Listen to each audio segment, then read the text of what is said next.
Assalamualaikum warahmatullahi wabarakatuh. Selamat siang kami ucapkan kepada Ibu Profesor Dr. Martita M.Hu dan Bapak Muhammad Imam Gustomi SHMH selaku dosen pengampu sekaligus penguji dalam simulasi sidang Mahkamah Konstitusi pada hari ini. Perkenalkan, kami dari kelompok 1 rombel 5 mata kuliah Hukum Acara MK hari Rabu pukul 11 siang akan mensimulasikan persidangan Mahkamah Konstitusi perkara pengujian Undang-Undang Nomor 7 Tahun 2017 tentang pemilihan umum terhadap Undang-Undang Dasar 1945 dengan nomor perkara 116 garis miring PUU garis mendatar 21 Romawi tahun 2023. Perkenalkan, nama saya Adinda Aristia Kamuswari, saya sebagai panitera. Perkenalkan, nama saya Nisinda Korunisa dengan NIM 81114223, saya sebagai hakim ketua. Perkenalkan, nama saya Heri Hakim dengan NIM 8111422257 sebagai hakim anggota 1. Perkenalkan, saya Miladia Kiamas dengan NIM 8111422220 sebagai hakim anggota 2. Perkenalkan, nama saya Zakia Zikri Ismail dengan NIM 8111422246 sebagai hakim anggota 3. Perkenalkan, nama saya Yusuf Prayogi dengan NIM 8111422239 sebagai hakim anggota 4. Perkenalkan, saya Faza Batul Nadif dengan NIM 8111422221 sebagai hakim anggota 5. Perkenalkan, nama saya Via Geneti Lumanteruan dengan NIM 8111422218 sebagai hakim anggota 6. Perkenalkan, nama saya Muhammad Rizal Rahman dengan NIM 811114222259 sebagai pemohon. Perkenalkan, saya Rahim Muhammad dengan NIM 8111422228 sebagai kuasa hukum pemohon. Perkenalkan, nama saya Bintang Raffiananta dengan NIM 8111142237 selaku kuasa hukum dari Presiden. Perkenalkan, saya Hani Faisal dengan NIM 8114222240 sebagai DPR. Perkenalkan, saya Muda Ramadan dengan NIM 8111422250 sebagai DPR. Perkenalkan, nama saya Fauzul Nurasi dengan NIM 8111422215 sebagai ahli pemohon. Perkenalkan, nama saya Amirul Mahfud dengan NIM 8111422247 sebagai ahli termohon. Perkenalkan, saya Meli Nikmatul Hidayah dengan NIM 8111422242 sebagai saksi termohon dan saksi pemohon. Perkenalkan, saya Paul Rosi sebagai juru sumpah. Penerapan demokrasi di Indonesia telah melalui berbagai dinamika yang beragam. Indonesia setidaknya telah melalui 4 masa demokrasi dengan berbagai versi. Pertama adalah demokrasi liberal, kedua adalah demokrasi terpimpin, ketiga adalah demokrasi Pancasila, dan keempat adalah demokrasi yang saat ini berlaku pasca reformasi 1998. Dengan berbagai dinamika demokrasi Indonesia tersebut, Economic Intelligence Unit menyatakan bahwa Indonesia meraih skor 6,71 pada indeks demokrasi tahun 2022. Skor tersebut sama dengan nilai yang diperoleh Indonesia pada indeks demokrasi tahun 2021 dan masih tergolong sebagai demokrasi cacat. Berangkat dari hal tersebut, dibentuklah Perludem atau Perkumpulan untuk Pemilu dan Demokrasi pada tahun 2013 sebagai organisasi non-pemerintah yang fokus pada isu-isu pemilu dan demokrasi di Indonesia. Tujuan utamanya adalah untuk meningkatkan kualitas pemilu dan memperkuat demokrasi melalui advokasi, penelitian, dan pendidikan publik. Perludem didirikan oleh sekelompok aktivis dan akademisi yang berpengalaman dalam pemantauan pemilu dan advokasi hak-hak politik yang merasa perlu adanya lembaga khusus yang menangani isu pemilu dan demokrasi di Indonesia. Organisasi ini berperan penting dalam memperkuat demokrasi dan memastikan pemilu yang adil dan transparan. Muhammad Reza Fatur Rahman merupakan Ketua Pengurus Yayasan Perludem yang pada tanggal 12 September 2023 mengajukan permohonan pengujian undang-undang yang diterima di Kepaniteraan Mahkamah Konstitusi pada tanggal 12 September 2023. Permohonan yang diajukan berkaitan dengan pasal 414 ayat 1 Undang-Undang Nomor 7 Tahun 2017 tentang pemilihan umum yang menyatakan bahwa partai politik peserta pemilu harus memenuhi ambang batas perolehan suara paling sedikit 4% dari jumlah suara sah secara nasional untuk diikutkan dalam penentuan perolehan kursi anggota DPR yang berdasarkan kajian dari Perludem berkaitan dengan ambang batas parlemen, pemilu proporsional, dan kaitannya dengan pemenuhan akses pemilu di dalam sebuah sistem penyelenggaraan pemilu di Indonesia tidak pernah dirumuskan secara terbuka dan menggunakan rumus yang rasional, sehingga penentuan ambang batas parlemen yang serampangan dan hanya berdasarkan kehendak politik bebas, para pembentuk undang-undang telah membuat hasil pemilu menjadi tidak proporsional. Demikian kasus posisi untuk sidang perkara nomor 116 garis miring PUU garis mendatar 21 Romawi tahun 2023 telah selesai saya bacakan. Selanjutnya izinkan saya untuk menjelaskan mekanisme persidangan Mahkamah Konstitusi dari kelompok kami. Yang pertama, jeda tiap sidang akan kami tandai dengan ditundukkannya kepala, kecuali transisi dari sidang panel menuju sidang pleno. 2. Istilah yang sekiranya panjang dan berulang akan kami bacakan secara singkat. 3. Dibuka serta ditutupnya persidangan akan ditandai dengan diketuknya palu oleh hakim ketua. Untuk selengkapnya dapat dilihat dalam simulasi sidang berikut. Selamat menyaksikan.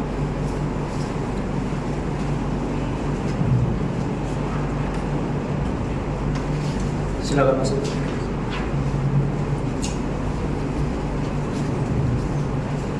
Tata tertib persidangan Mahkamah Konstitusi Republik Indonesia berdasarkan Peraturan Mahkamah Konstitusi Republik Indonesia Nomor 3 /PMK /2003. 1. Pengunjung sidang wajib bersikap tertib, tenang, dan sopan. 2. Pengunjung sidang dilarang a. membawa senjata dan atau benda-benda lain yang dapat membahayakan atau mengganggu jalannya persidangan. B. Melakukan perbuatan atau tingkah laku yang dapat mengganggu persidangan dan atau merendahkan kehormatan serta kewibawaan Mahkamah Konstitusi.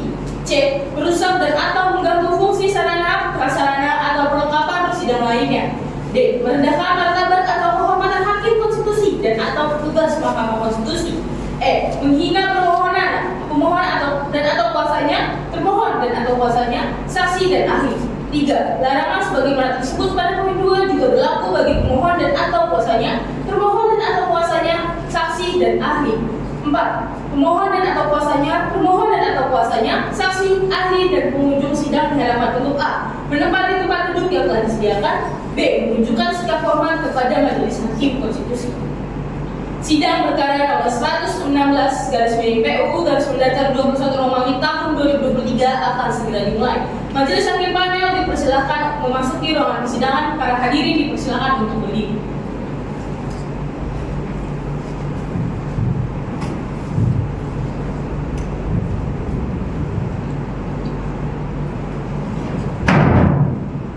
Para hadirin dipersilakan untuk duduk kembali. Ya, saya mulai ya. Sidang perkara nomor 116/PUU/21/2003 dengan ini sidang dibuka dan dinyatakan terbuka untuk umum.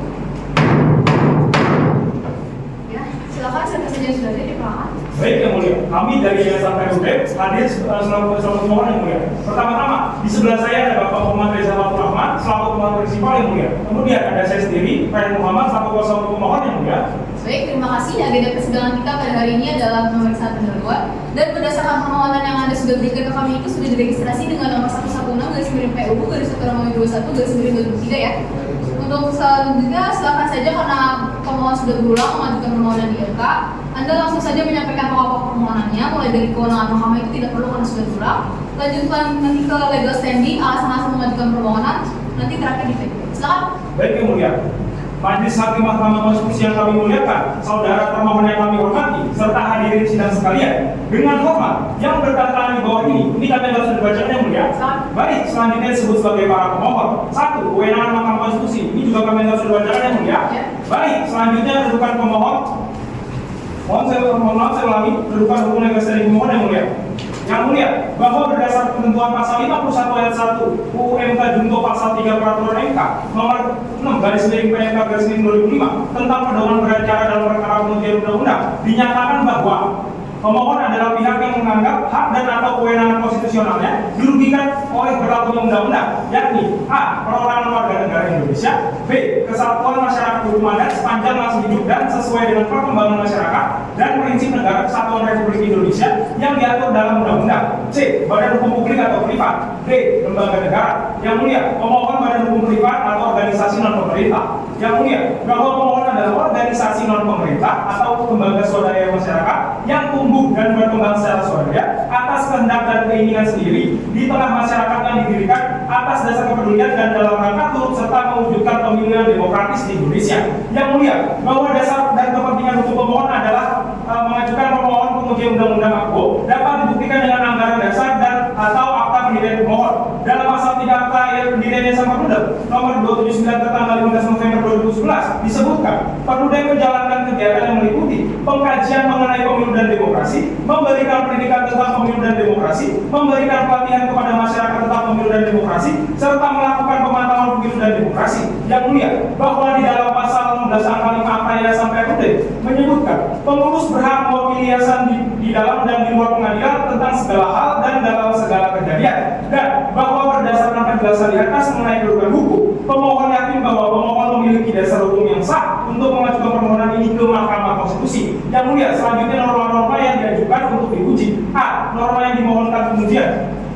yaitu pasal 414 ayat 1 Undang-Undang Nomor 7 Tahun 2017 tentang Pemilu, kemudian norma Undang-Undang Dasar Negara Republik Indonesia tahun 1945, yaitu pasal 1 ayat 2 dan 3, pasal 22 ayat 1, dan pasal 28 ayat 1 Undang-Undang Dasar Negara Republik Indonesia tahun 1945. Kemudian alasan-alasan permohonan yang mulia bahwa terkait pengujian konstitusionalitas ambang batas parlemen di Mahkamah Konstitusi, perkara ini bukanlah yang pertama kali. Paling tidak terdapat 6 putusan MK terkait dengan pengujian konstitusionalitas ambang batas parlemen mulai dari tahun 2009 hingga tahun 2020. Artinya yang mulia, sejak pemberlakuan ambang batas parlemen pada pemilu 2009, setiap undang-undang pemilu berubah yang mulia. Pada pemilu 2014 dan 2019 selalu ada pengujian ambang batas parlemen. Yang mulia, bahwa di dalam perkara ini yang menjadi titik tekan dari pemohon adalah ketika pengaturan ambang batas parlemen di dalam quo dirumuskan sebesar 4% menjadi sangat penting untuk menguji angka tersebut dengan prinsip proporsionalitas pemilu sebagai sistem pemilu legislatif DPR dan DPRD yang digunakan di Indonesia. Yang mulia, bahwa rumusan ambang batas parlemen dan kaitannya dengan konsistensi sistem pemilu proporsional inilah yang menjadi basis utama argumentasi pemohon di dalam perkara ini, yang mana alasan tersebut belum pernah diajukan kepada MK sebelumnya untuk dinilai konstitusionalitasnya. Yang mulia, tentang upaya perubahan ketentuan ambang batas yang gagal di proses legislasi dan tidak pernah dibahas secara substansial oleh pembentuk undang-undang. Yang mulia, bahwa sejak tahun 2015 pemohon telah berupaya mendorong agar ambang batas parlemen dirumuskan secara rasional dalam proses legislasi dengan tujuan meminimalkan suara pemilih yang terbuang akibat ketentuan ambang batas ini serta memastikan kesesuaiannya dengan prinsip pemilu proporsional yang dianut di Indonesia. Yang mulia, upaya ini diwujudkan melalui kajian kodifikasi UU Pemilu yang diusulkan oleh Koalisi Masyarakat Sipil pada tahun 2016 yang telah disampaikan kepada Badan Legislasi DPR dan menjadi masukan dalam pembahasan Undang-Undang Nomor 7 Tahun 2017 tentang Pemilu oleh Panitia Khusus DPR. Yang mulia, bahwa dalam diskusi perumusan quo tidak ada perdebatan mengenai dasar akademik besar ambang batas parlemen. Pembahasan hanya berfokus pada angka tanpa mempertimbangkan dampaknya terhadap prinsip proporsionalitas dan potensi suara pemilih yang terbuang. Bahkan yang mulia, dalam salah satu rapat tidak ada partai politik yang mengusulkan besaran 4% sebagai ambang batas yang mulia. Namun angka tersebut akhirnya ditetapkan dalam UU Pemilu. Fakta ini menunjukkan bahwa penentuan ambang batas parlemen dilakukan tanpa dasar perhitungan yang jelas, hanya berdasar perkiraan angka tertentu tanpa memperhatikan dampaknya terhadap prinsip kedaulatan rakyat, pelaksanaan pemilihan umum dan jurdil, serta kepastian hukum dalam sistem pemilu proporsional. Kemudian akan dibacakan oleh semua prinsipal yang mulia. Silakan.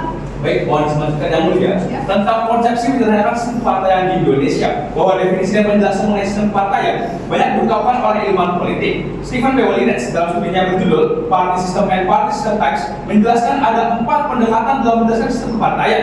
Yang pertama adalah berdasarkan jumlah atau numerik, yang kedua adalah berdasarkan kekuatan dalam relatif, yang ketiga adalah berdasarkan pola pembentukan pemerintahan, dan keempat adalah berdasarkan tentang jarak ideologi. Bahwa jumlah parpol atau numerik merupakan pendekatan klasik yang masih sering digunakan sampai hari ini dalam menjelaskan sistem kepartaian. Klasifikasi ini merujuk pada pertimbangan jumlah parpol peserta pemilu, jumlah parpol yang berada kursi parlemen, dan jumlah parpol yang terlibat dalam pembentukan pemerintahan. Ketika dalam satu parpol dominan di parlemen, maka diklasifikasikan sebagai sistem partai tunggal. Sedangkan jika terdapat 2 parpol yang menguasai parlemen, maka disebut sebagai sistem 2 partai. Adapun jika kursi parlemen terdiskusi ke banyak parpol, maka diklasifikasikan ke dalam sistem multi partai.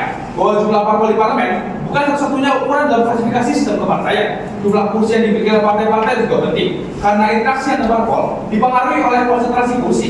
Misalnya yang mulia, meski banyak partai di parlemen, jika kursi mayoritas dikuasai oleh 2 partai, sistemnya bisa dikategorikan sebagai sistem 2 partai. Jika kursi terkonsentrasi pada 3 atau 4 partai, maka sistem tergolong ke dalam sistem multipartai sederhana yang mulia.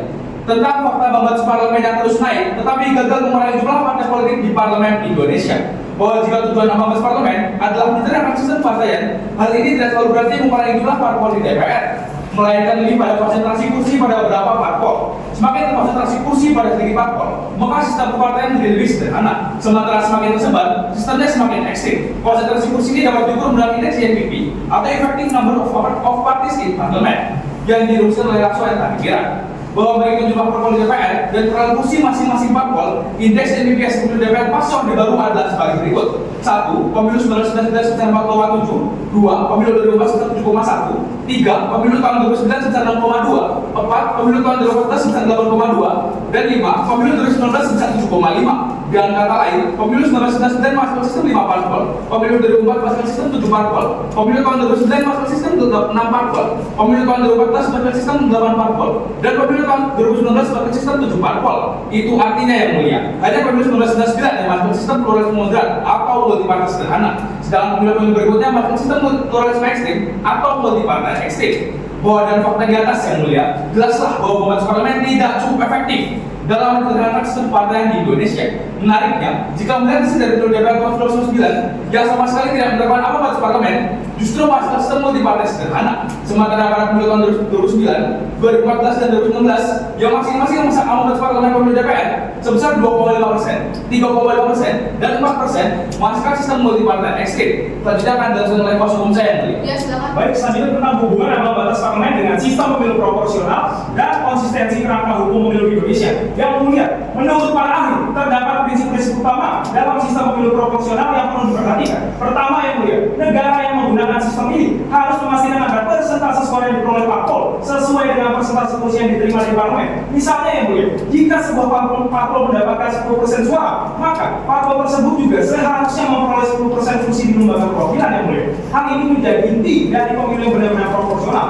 Yang mulia, yang kedua, salah satu keunggulan sistem proporsional adalah kemampuannya untuk meminimalkan suara yang terbuang sehingga pemilih merasa partisipasi mereka berarti dan suara mereka dihargai. Yang mulia, tujuan utama dari pemilu proporsional adalah memastikan bahwa lembaga perwakilan rakyat benar-benar mencerminkan suara masyarakat sehingga setiap suara memiliki perwakilan di parlemen. Jika sistem ini justru menghasilkan banyak suara yang terbuang atau tidak dihitung dalam alokasi kursi, maka terdapat kesalahan dalam penerapannya. Salah satu penyebab ketidakcocokan ini adalah aturan ambang batas parlemen yang tidak disusun dengan kuat sehingga terjadi inkonsistensi antara tujuan sistem proporsional dan aturan ambang batas. Akibatnya ketidakpastian hukum meningkat dan hasil pemilu menjadi tidak proporsional. Selanjutnya akan dibaca oleh saudara Zen ya. Mohon selanjutnya yang mulia, tentang hasil pemilu Indonesia yang tidak proporsional, bahwa dari berbagai metode untuk memproporsional pemilu terdapat dua indeks yang sering digunakan, yaitu adalah Lushman and Index atau LHI dan Lushman Index atau LSI. LHI melihat proporsionalitas dari perspektif pemilih, khususnya melihat wasted votes. Sementara LSI mengevaluasi secara keseluruhan kursi parpol berdasarkan suara. Bahwa setelah masukan data KPU tentang suara dan kursi dalam LHI dan LSI yang mulia, terlihat peningkatan disproporsionalitas setelah diterapkannya ambang batas parlemen. Bahwa tingginya disproporsionalitas ini menimbulkan persoalan konstitusi terkait kepastian hukum pemilu proporsional dalam undang-undang, yang mana yang mulia hasilnya justru tidak proporsional. Hal ini bertentangan dengan asas jujur dan adil dalam pasal 22 ayat 1 UUD 1945 bahwa ambang batas parlemen harus diatur secara terukur, rasional, dan terbuka untuk mengurangi wasted votes dan memastikan representasi pemilih di lembaga perwakilan sesuai prinsip pemilu proporsional. Bahwa ambang batas parlemen sebesar 4% telah nyata-nyatanya menyebabkan hasil pemilu menjadi tidak proporsional, menciptakan inkonsistensi antara regulasi dan realitas yang melanggar kepastian hukum untuk pasal 28 ayat 1 UUD 1945 tentang pemeriksaan perkara PO sebagai prioritas di Mahkamah Konstitusi. Bahwa berdasarkan timeline waktu pelaksanaan pemilu tahun 2024 yang mulia dan pentingnya pokok permohonan ini untuk meminimalisir suara terbuang serta menjaga prinsip pemilu proporsional, penting kiranya Mahkamah untuk menjadikan permohonan ini sebagai prioritas di dalam pemeriksaan perkara. Bahwa berdasarkan uraian argumentasi yang telah disampaikan pemohon di atas, kami mohon pada Mahkamah Konstitusi untuk menjadikan pemeriksaan perkara ini sebagai prioritas pemeriksaan di Mahkamah Konstitusi yang mulia, dengan tetap memberikan kesempatan kepada pemohon untuk melakukan pembuktian secara maksimal. Untuk itu akan dibaca oleh kuasa hukum saya yang mulia. Ya, silakan. Baik, selanjutnya berikut yang mulia. Berdasarkan alasan hukum dan argumen tentang konstitusionalitas norma hukum yang telah dijelaskan, pemohon berharap agar Mahkamah Konstitusi Republik Indonesia berkenan mengabulkan permohonan ini sesuai poin-poin yang diajukan berikut. Dalam provisi, 1. Mengabulkan permohonan provisi pemohon. 2. Menjadikan perkara pengujian pasal 414 ayat 1 Undang-Undang Nomor 7 Tahun 2017 tentang Pemilihan Umum sepanjang fasa paling sedikit 4% dari jumlah suara sah secara nasional yang diajukan oleh pemohon sebagai perkara yang diprioritaskan untuk diperiksa di Mahkamah Konstitusi dengan tetap mempertimbangkan ruang pembuktian secara maksimal. Kemudian, dalam pokok perkara, 1. Mengabulkan permohonan dimohon oleh pemohon untuk seluruhnya. 2. Menyatakan pasal 414 ayat 1 Undang-Undang Nomor 7 Tahun 2017 tentang Pemilu sepanjang masa paling sedikit 4% dari jumlah suara sah secara nasional bertentangan dengan Undang-Undang Dasar Negara Republik Indonesia tahun 1945 dan tidak memiliki kekuatan hukum mengikat sepanjang tidak dimaknai partai politik peserta pemilu harus memilih ambang batas perolehan suara efektif secara nasional untuk diikutkan dalam penentuan perolehan kursi anggota DPR dengan ketentuan besaran sebagai berikut. A. Bilangan 75% dibagi dengan rata-rata besaran daerah pemilihan ditambah 1 dan dikali dengan angka jumlah daerah pemilihan. B. Dalam dalam hal hasil bagi besar ambang batas parlemen sebagaimana dimaksud huruf A menghasilkan bilangan desimal, maka dilakukan pengulangan yang mulia.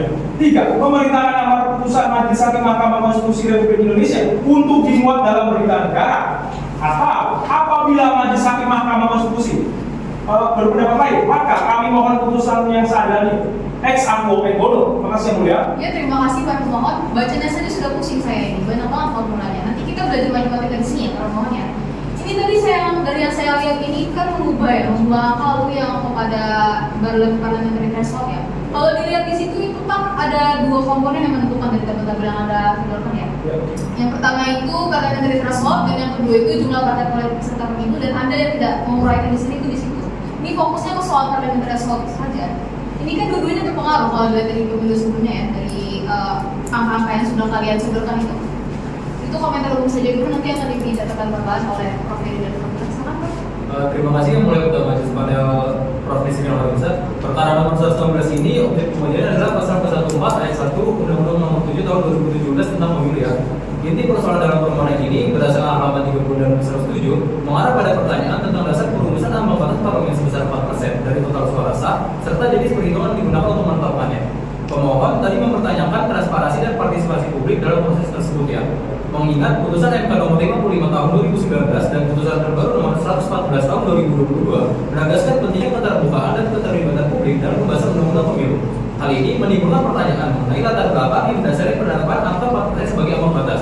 Saya ingin bertanya terhadap pemohon, apakah Perindo pernah mencoba memperjuangkan hal ini melalui jalur partai politik atau kelompok pressure group dengan mempertimbangkan bahwa jika mahkamah memerintahkan perhitungan yang rasional dan matematis, namun konsep tersebut belum tersolidasikan dengan baik, maka bagaimana kesiapan pihak terkait dalam menjalankannya hal tersebut? Apakah Perindo sudah berupaya menyampaikan pandangannya ini melalui diskusi dengan partai politik atau fraksi-fraksi tertentu, sehingga sosialisasi tidak hanya mengandalkan jalur penguji di mahkamah saja? Apakah sudah pernah ada? Beliau yang mulia. Ya silakan. Baik yang mulia. Sejatinya pada tahun 2015 kami pernah mengupayakan pembentukan kodifikasi UU Pemilu yang diinisiasi oleh kami yang mulia, Pak Rudek. Salah satu tujuannya adalah mendorong penurunan ambang batas parlemen. Nah, namun dalam proses tersebut ambang batas justru meningkat menjadi 4% yang mulia. Nah, kemudian pasca pemilu 2019 kemarin yang mulia, ada rencana untuk merevisi UU Pemilu dengan tujuan memperbaiki ketentuan ambang batas parlemen yang mulia. Nah, tapi sayangnya upaya revisi ini dihentikan dan tidak dilanjutkan karena berbagai hambatan dalam proses administrasi tersebut yang mulia. Nah, kami memutuskan untuk membawa isu ini ke MK untuk melakukan uji materi terkait dengan ambang batas parlemen. Terima kasih yang mulia. Baik, terima kasih. Saya kembali ke Prof. Terima kasih Prof. Hedi. Silakan Prof. Hedi. Terima kasih yang Ketua Mulia. Ini pertanyaan dari saya ini, apakah pernah masuk rumusan di dalam rancangan undang-undang atau tidak? DPR kan timnya masuk ya, tapi itu justru memunculkan gagasan seperti itu. Ya yang mulia, dalam program kami sejak 2015 kami telah melakukan kajian mendalam tentang ambang batas parlemen. Nah, tujuannya itu untuk memastikan transparansi sesuai prinsip pemilu yang jujur dan adil sesuai dengan konstitusi kita yang mulia. Nah, kajian pada tahun 2015 itu menghasilkan rekomendasi kodifikasi pemilu yang kemudian diwujudkan dalam UU Nomor 7 Tahun 2017 tentang pemilu yang mulia. Nah, dalam penyusunan UU pembahasan ambang batas terjadi pada rapat kerja pansus yang mulia. Nah, usulan ambang batas itu bervariasi seperti dari Pak Mendagri saat itu Bapak Cahyokumolo, beliau itu mengusulkan 4 atau 5% gitu yang mulia. Nah, bahkan Nasdem itu sampai 7% yang mulia. Nah, angka itu tidak didasarkan pada perhitungan jelas gitu yang mulia. Nah, lebih perhitungan kesepakatan langsung gitu yang mulia. Nah, akhirnya UU Nomor 7 Tahun 2017 menetapkan ambang batas 4%. Mengingat tidak berdasarkan metode perhitungannya, kami membawa isu ini yang mulia. Ya, saya ingin mengingatkan saja ya bahwa upaya perlu dalam hal ini kan sudah berlangsung cukup lama ya. Jadi saya ingin mendorong agar upaya itu tidak hanya ditempuh melalui advokasi litigasi di pengadilan saja, tetapi juga di parlemen. Mengingat di mana mereka kan adalah pihak yang akan terdampak ya dan bertanggung jawab atas operasionalitas peraturan ini. Dari saya, itu saja saya kembalikan ke yang Ketua Mulia. Baik, terima kasih Prof. Lila. Untuk selanjutnya itu nanti pertanyaan-pertanyaan yang perlu Anda jawab ya, kepada pemohon. Itu tadi untuk mengambil contoh di Inggris ya, kalau nggak salah ya, itu Anda perlu jelaskan pula pemilu Inggris itu proporsional sistem. Karena kan nggak comparable nih, misalkan kita mau menuju orang pemilu saja nih. Lalu menggunakan Irlandia tadi, Irlandia sistem di situ proporsional. Nah, Anda pastikan dulu jangan asal jawab ya, karena Anda mau menjawabnya proporsional ini. Di petitumnya Anda berkata seperti itu kan. Contoh yang digunakan itu untuk membangun sistem di situ. Yang kedua itu yang perlu Anda juga pikirkan dengan sendiri itu komponen-komponen penentuan soal proporsional itu nggak melulu soal parliamentary threshold saja, tapi juga partai politik peserta pemilu. Itu setidaknya dari angka yang Anda sudah lakukan begitu. Nah, kalau partai politik peserta pemilunya kecil, lalu parliamentary thresholdnya kecil, maka kemudian menjadi jauh lebih proporsional. Kalau kami diberikan alasan pula yang jauh lebih mudah kami pahami, dan yang paling penting, formula mana yang kira-kira cocok untuk menghitung PT ini yang bisa menghasilkan yang jauh lebih profesional? Nah, itu tolong dicarikan formulanya ya, karena yang paling berisiko begini dalam permohonan Anda saudara. Anda itu bisa menciptakan ketidakpastian baru. Angka 44% itu pasti, soal adil atau tidak itu nanti urusan belakangan. Makanya Anda harus menawarkan pula konsep yang lebih pasti kepada kita. Nah, untuk selanjutnya melihat dari tawaran Anda itu kan pemungutan suara kan di 2024 ya saudara. Apa nggak sebaiknya permohonan ini dibawa di tahun 2029 saja, karena takutnya begini saudara. Nanti kita mengubah norma kata ketik sana sini nggak dikerjakan sama orang yang melaksanakan bagaimana? Itu aja, ada yang ingin dilaksanakan lagi, ada yang ingin ditanyakan lagi, ada semua cukup ya. Kalau misalkan paham atau tidak, kalau nggak paham ya udah bisa ditarik kembali ke rumah. Mohon izin jawab yang mulia. Ya, silakan. Pada dalam permohonan kami yang mulia, kami memulaikan kerja prioritas pemeriksaan perkara ini di Mahkamah Konstitusi. Akun utamanya adalah nama permohonan terhadap KPU dalam konferensi suara menjadi kursi DPR RI yang mulia, yang akan dilakukan pada bulan Maret atau April tahun 2024. Tujuan kami adalah memanfaatkan suara terbuang sehingga kami mohon prioritas dengan ruang bukti yang memadai yang mulia.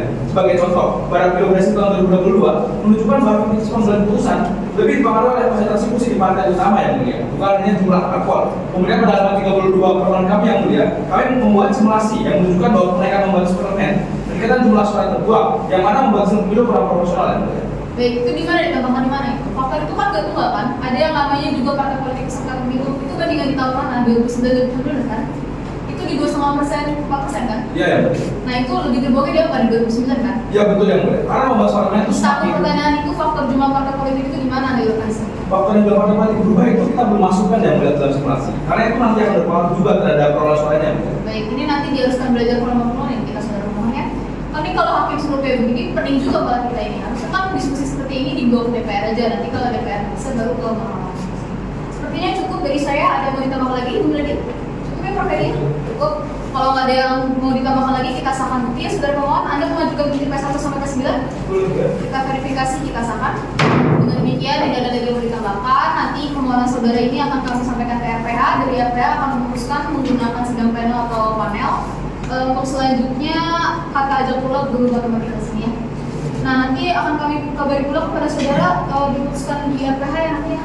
Oke, kalau udah nggak ada lagi bertambahkan saudara, cukup ya. Terima kasih. Dengan demikian sidang perkara nomor 116/PU/2023 selesai dan dinyatakan tertutup. Sidang perkara nomor 116/PU/21 Romawi tahun 2023 telah selesai. Majelis Hakim Panel dipersilakan untuk meninggalkan ruangan persidangan. Para hadirin dipersilakan untuk berdiri.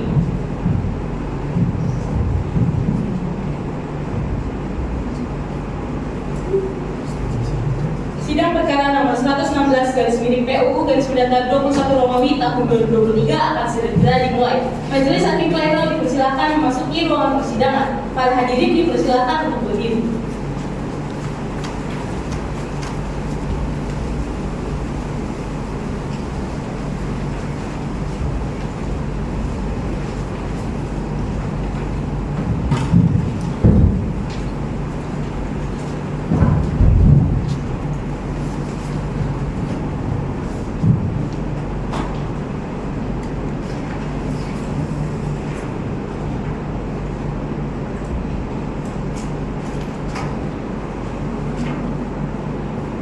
Para hadirin dipersilakan untuk duduk kembali. Ya kita mulai ya. Bismillahirrahmanirrahim. Persidangan perkara nomor 116/PU/21 sidang dinyatakan dibuka dan terbuka untuk umum. Ya, silakan diperkenalkan siapa saja yang sudah ada. Baik yang mulia, kami dari Yayasan Perulim selaku pemohon hadir yang mulia. Di sebelah saya ada Bapak Muhammad bin Abdul Rahman selaku pemohon prinsipal, kemudian dari saya sendiri ada Muhammad selaku kuasa pemohon yang mulia. Baik, terima kasih. Dari pemerintah siapa yang sudah ada. Jadi yang mulia saya sendiri Bintang Ratiananta selaku kuasa hukum dari pemerintah. Baik, terima kasih. Dari DPR siapa saja yang sudah ada. Baik, terima kasih yang mulia. Dari kami pihak DPR hadir saya sendiri Hani Faisat dan Pak Muda Ramadan perwakilan dari Komisi 3 yang mulia. Baik, terima kasih. Hari ini agenda persidangan kita adalah mendengarkan keterangan dari pemerintah dan DPR ya. Silakan untuk kuasa hukum pemerintah langsung menyampaikan pokok-pokok keterangan. Baik yang mulia.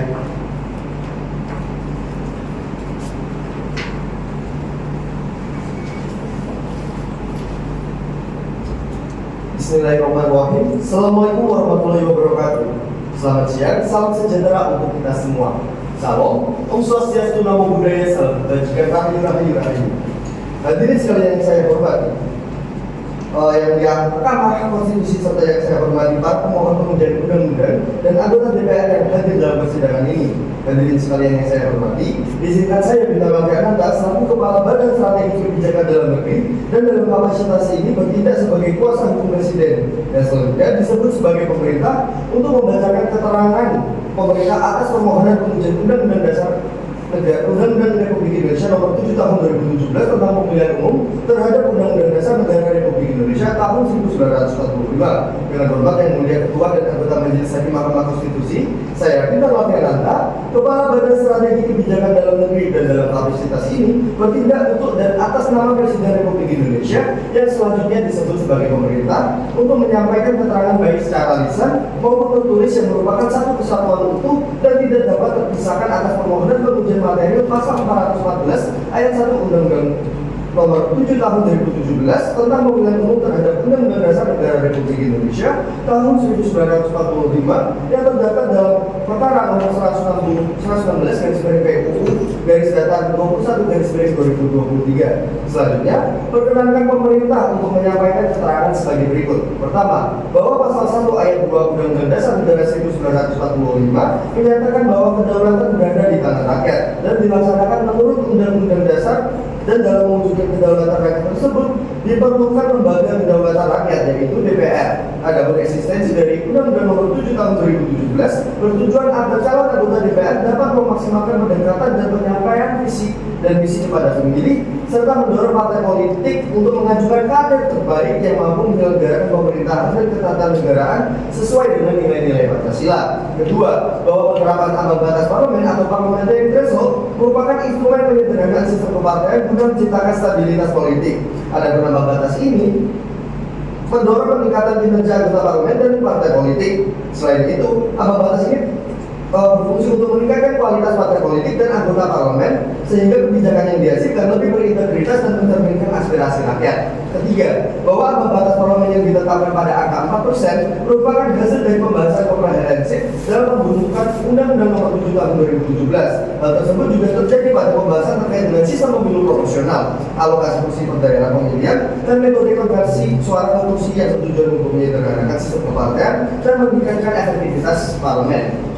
Keempat, bahwa putusan Mahkamah Konstitusi nomor 3 garis miring PUU garis datar 8 garis miring 2009 mengakui bahwa kebijakan ambang batas parlemen diperbolehkan oleh konstitusi sebagai upaya penyederhanaan kepartaian dan ketentuan mengenai eksistensi ambang batas parlemen tidak melanggar konstitusi.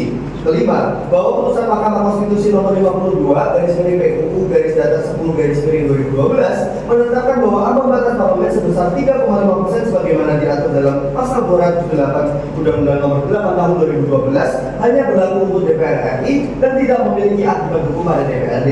Keenam, bahwa putusan Mahkamah Konstitusi nomor 51 garis miring PUU garis datar 10 garis miring 2012 dalam pertimbangan hukumnya Mahkamah berpendapat bahwa permohonan ternyata tidak didasarkan pada dasar pengujian konstitusionalitas yang berbeda dari permohonan sebelumnya dan alasan-alasan pemohonan telah pula dipertimbangkan dalam putusan Mahkamah Konstitusi Akuo sehingga permohonan para pemohon dinyatakan nebis in idem. Ketujuh, hal yang sama terjadi pada putusan Mahkamah Konstitusi nomor 56 garis miring PUU garis datar 11 garis miring 2013 dengan nama putusan Mahkamah Konstitusi menyatakan menolak permohonan pemohon. Dalam pertimbangan hukumnya, Mahkamah menyatakan bahwa terhadap pasal atau ayat dari Undang-Undang Dasar 1945 yang telah dijadikan dasar pengujian dan permohonan sebelum permohonan akuo, pertimbangan dalam permohonan tersebut mutatis mutandis menjadi pertimbangan pula dalam permohonan akuo. Kedelapan, meskipun norma yang diuji dalam permohonan ini berbeda, akan tetapi secara substansial tidak berbeda dengan norma yang telah dinilai oleh Mahkamah dalam putusan-putusan sebelumnya. Mahkamah Konstitusi menegaskan bahwa ambang batas ini merupakan bagian dari kebijakan hukum terbuka atau penonton polisi, selama tidak bertentangan dengan kedaulatan rakyat, hak politik dan rasionalitas. Ada permohonan akuo menggunakan dasar pengujian yang sama dengan permohonan sebelumnya, yaitu pasal 1 ayat 3 dan pasal 28D ayat 1 Undang-Undang Dasar Negara 1945 yang telah diuji dalam putusan-putusan terdahulu. Oleh karena itu, berdasarkan pasal 60 ayat 2 Undang-Undang Mahkamah Konstitusi dan pasal 42 ayat 2 Peraturan Mahkamah Konstitusi nomor 6 garis miring PRK garis miring 2005, permohonan pemohon dinyatakan nebis in idem atau tidak dapat diuji kembali karena sudah pernah diputus sebelumnya. Kesembilan, pengaturan ambang batas parlemen yang ditetapkan dalam Undang-Undang Nomor 7 Tahun 2017 merupakan kebijakan hukum atau legal policy, yaitu Undang-Undang Dasar Negara 1945 memberikan mandat kepada pembentuk undang-undang untuk mengatur suatu materi lebih lanjut, namun tidak memberikan batasan-batasan materinya dalam Undang-Undang Dasar 1945 dan tidak memberikan mandat kepada pembentuk undang-undang untuk mengatur suatu materi lebih lanjut. Dan terakhir kami menyampaikan bahwa berdasarkan putusan Mahkamah Konstitusi tersebut, maka pengaturan partai politik peserta pemilu harus memenuhi ambang batas perolehan suara paling sedikit 4% dari jumlah suara sah secara nasional untuk diikutkan dalam penentuan perolehan kursi anggota DPR, merupakan kebijakan hukum atau legal policy pembentuk undang-undang dan tidak bertentangan dengan Undang-Undang Dasar Negara 1945. Dengan demikian, Pasal 414 ayat 1 Undang-Undang Nomor 7 Tahun 2017 merupakan our legal policy atau pembentuk undang-undang. Yang mulia yang terhormat, izinkan saya membacakan petitum. Berdasarkan keterangan tersebut, pemerintah memohon kepada Yang Mulia Ketua dan anggota Majelis Hakim Mahkamah Konstitusi Republik Indonesia untuk memutus sebagai berikut. Pertama, menerima keterangan pemerintah secara keseluruhan. Kedua, menyatakan bahwa pasal 414 ayat 1 Undang-Undang Nomor 7 Tahun 2017 tentang pemilihan umum tidak bertentangan dengan Undang-Undang Dasar Negara Republik Indonesia tahun 1945 dan tetap memiliki kekuatan hukum mengikat. Namun, apabila majelis hakim berpendapat lain, mohon diberikan putusan yang bijaksana dan seadil-adilnya. Esaku Ebono. Demikian, terima kasih atas kesempatan yang diberikan untuk membacakan keterangan pemerintah. Wassalamualaikum warahmatullahi wabarakatuh. Terima kasih Bapak Kepala BSKDN, Bapak Bintang Raffianaka atas penyampaian keterangannya. Silakan bisa kembali berkembang. Untuk selanjutnya dari pihak DPR, silakan untuk menyampaikan keterangannya.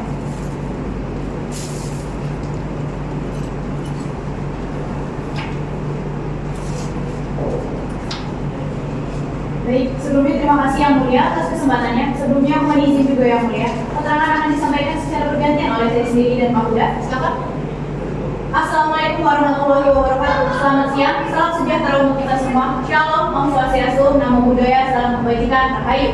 Yang terhormat Yang Mulia Ketua Persidangan Pleno, yang terhormat para hakim Mahkamah Konstitusi, pemohon beserta kuasa hukumnya, beserta pemerintah yang hadir pada persidangan kali ini. Kami akan langsung masuk pada pandangan kami terhadap permohonan pemohon Yang Mulia, bahwasanya jika kita membahas mengenai Undang-Undang Nomor 7 Tahun 2017 tentang materi muatan ambang batas perolehan suara atau parliamentary threshold, itu sudah pernah diuji beberapa kali ke Mahkamah Konstitusi dan telah diputus oleh Mahkamah Konstitusi itu sendiri. Di antaranya pada putusan nomor 55 PU 18 Romawi tahun 2020, putusan nomor 20 PU 16 Romawi tahun 2018, dan putusan nomor 48 PU 19 Romawi tahun 2021. Yang pada intinya, Mahkamah Konstitusi menyatakan bahwa mengenai ketentuan ambang batas perolehan suara atau mengenai pemilu merupakan open legal policy dari pembentuk undang-undang. Jika kita melihat Yang Mulia, pada putusan nomor 3 PU tahun Romawi 7 tahun 2009,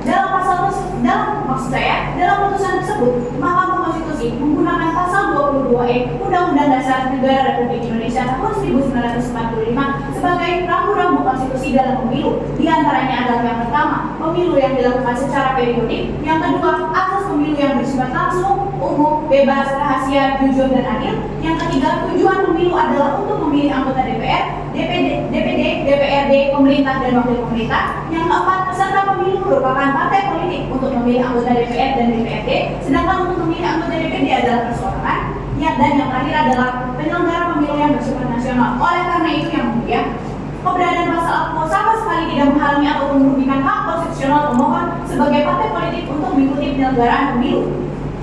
Karena kewenangan tersebut mengenai pemilu merupakan kewenangan kami sebagai pembentuk undang-undang atau open legal policy. Kemudian Yang Mulia, jika kita membahas mengenai tujuan dari parliamentary threshold, itu adalah untuk menciptakan sistem pemerintahan presidensial yang kuat dengan ditopang lembaga perwakilan yang efektif. Hal ini berkaitan dengan tujuan utamanya, yakni menyederhanakan sistem kepartaian. Jika kita membahas sistem kepartaian Yang Mulia, tentunya hal tersebut berkaitan erat dengan sistem pemilu. Jumlah partai politik yang terdapat di parlemen sangat amat mempengaruhi kinerja pemerintahan. Nah, disinilah peran parliamentary threshold ini masuk. Peran parliamentary threshold sangat diperlukan sebagai instrumen penyederhanaan partai politik. Semakin berkurangnya jumlah partai politik di parlemen, itu diharapkan mengurangi jumlah fragmentasi politik dan berdampak positif pengambilan keputusan suara di parlemen. Ada alasan Yang Mulia, mengapa parliamentary threshold ini hanya kami terapkan di DPR, di tingkat DPR. Itu maksud kami adalah agar partai-partai kecil itu bisa mendapatkan suaranya di daerah-daerah yang tertentu Yang Mulia. Parliamentary threshold merupakan tempat yang pantas bagi partai-partai memperoleh capaian suara berdasarkan batas yang telah ditentukan. Yang kemudian hal tersebut akan mendorong koalisi partai dari awal, sehingga hal tersebut diharapkan kerja partai politik di parlemen akan lebih efektif. Menurut paham kami juga yang mulia, tidaklah pantas bagi pemohon untuk mengajukan permohonan judicial review ke Mahkamah Konstitusi. Seharusnya hal tersebut diajukan kepada kami, ranah kewenangan kami, legislative review, yang dilakukan oleh kami sebagai anggota DPR untuk sebagai bentuk mekanisme evaluasi produk dari undang-undang yang kami buat sendiri yang mulia. Selanjutnya, kita kembali pada putusan nomor 3 PUU 7 Romawi tahun 2009 yang mana Mahkamah Konstitusi mengatakan bahwa penentuan ambang batas atau mekanisme mengenai pelaksanaan pemilu sebagai open legal policy itu tidak terbantahkan. Keberadaan pasal APO sama sekali tidak bermaksud untuk menghalangi atau merugikan hak konstitusional pemohon sebagai partai politik untuk mengikuti pemilu. Justru keberadaan pasal APO ini memberikan kesempatan bagi warga negara untuk membentuk partai politik yang baru. Dengan tetap diseleksi dan diberi batasan. Caranya dengan apa? Dengan parliamentary threshold untuk dapat memiliki wakil di DPR yang kompeten dan menjadikan sistem presiden multipartai yang dianut oleh Indonesia lebih efektif. Sekian keterangan yang dapat saya sampaikan yang mulia. Selanjutnya akan disampaikan oleh Pak Huda.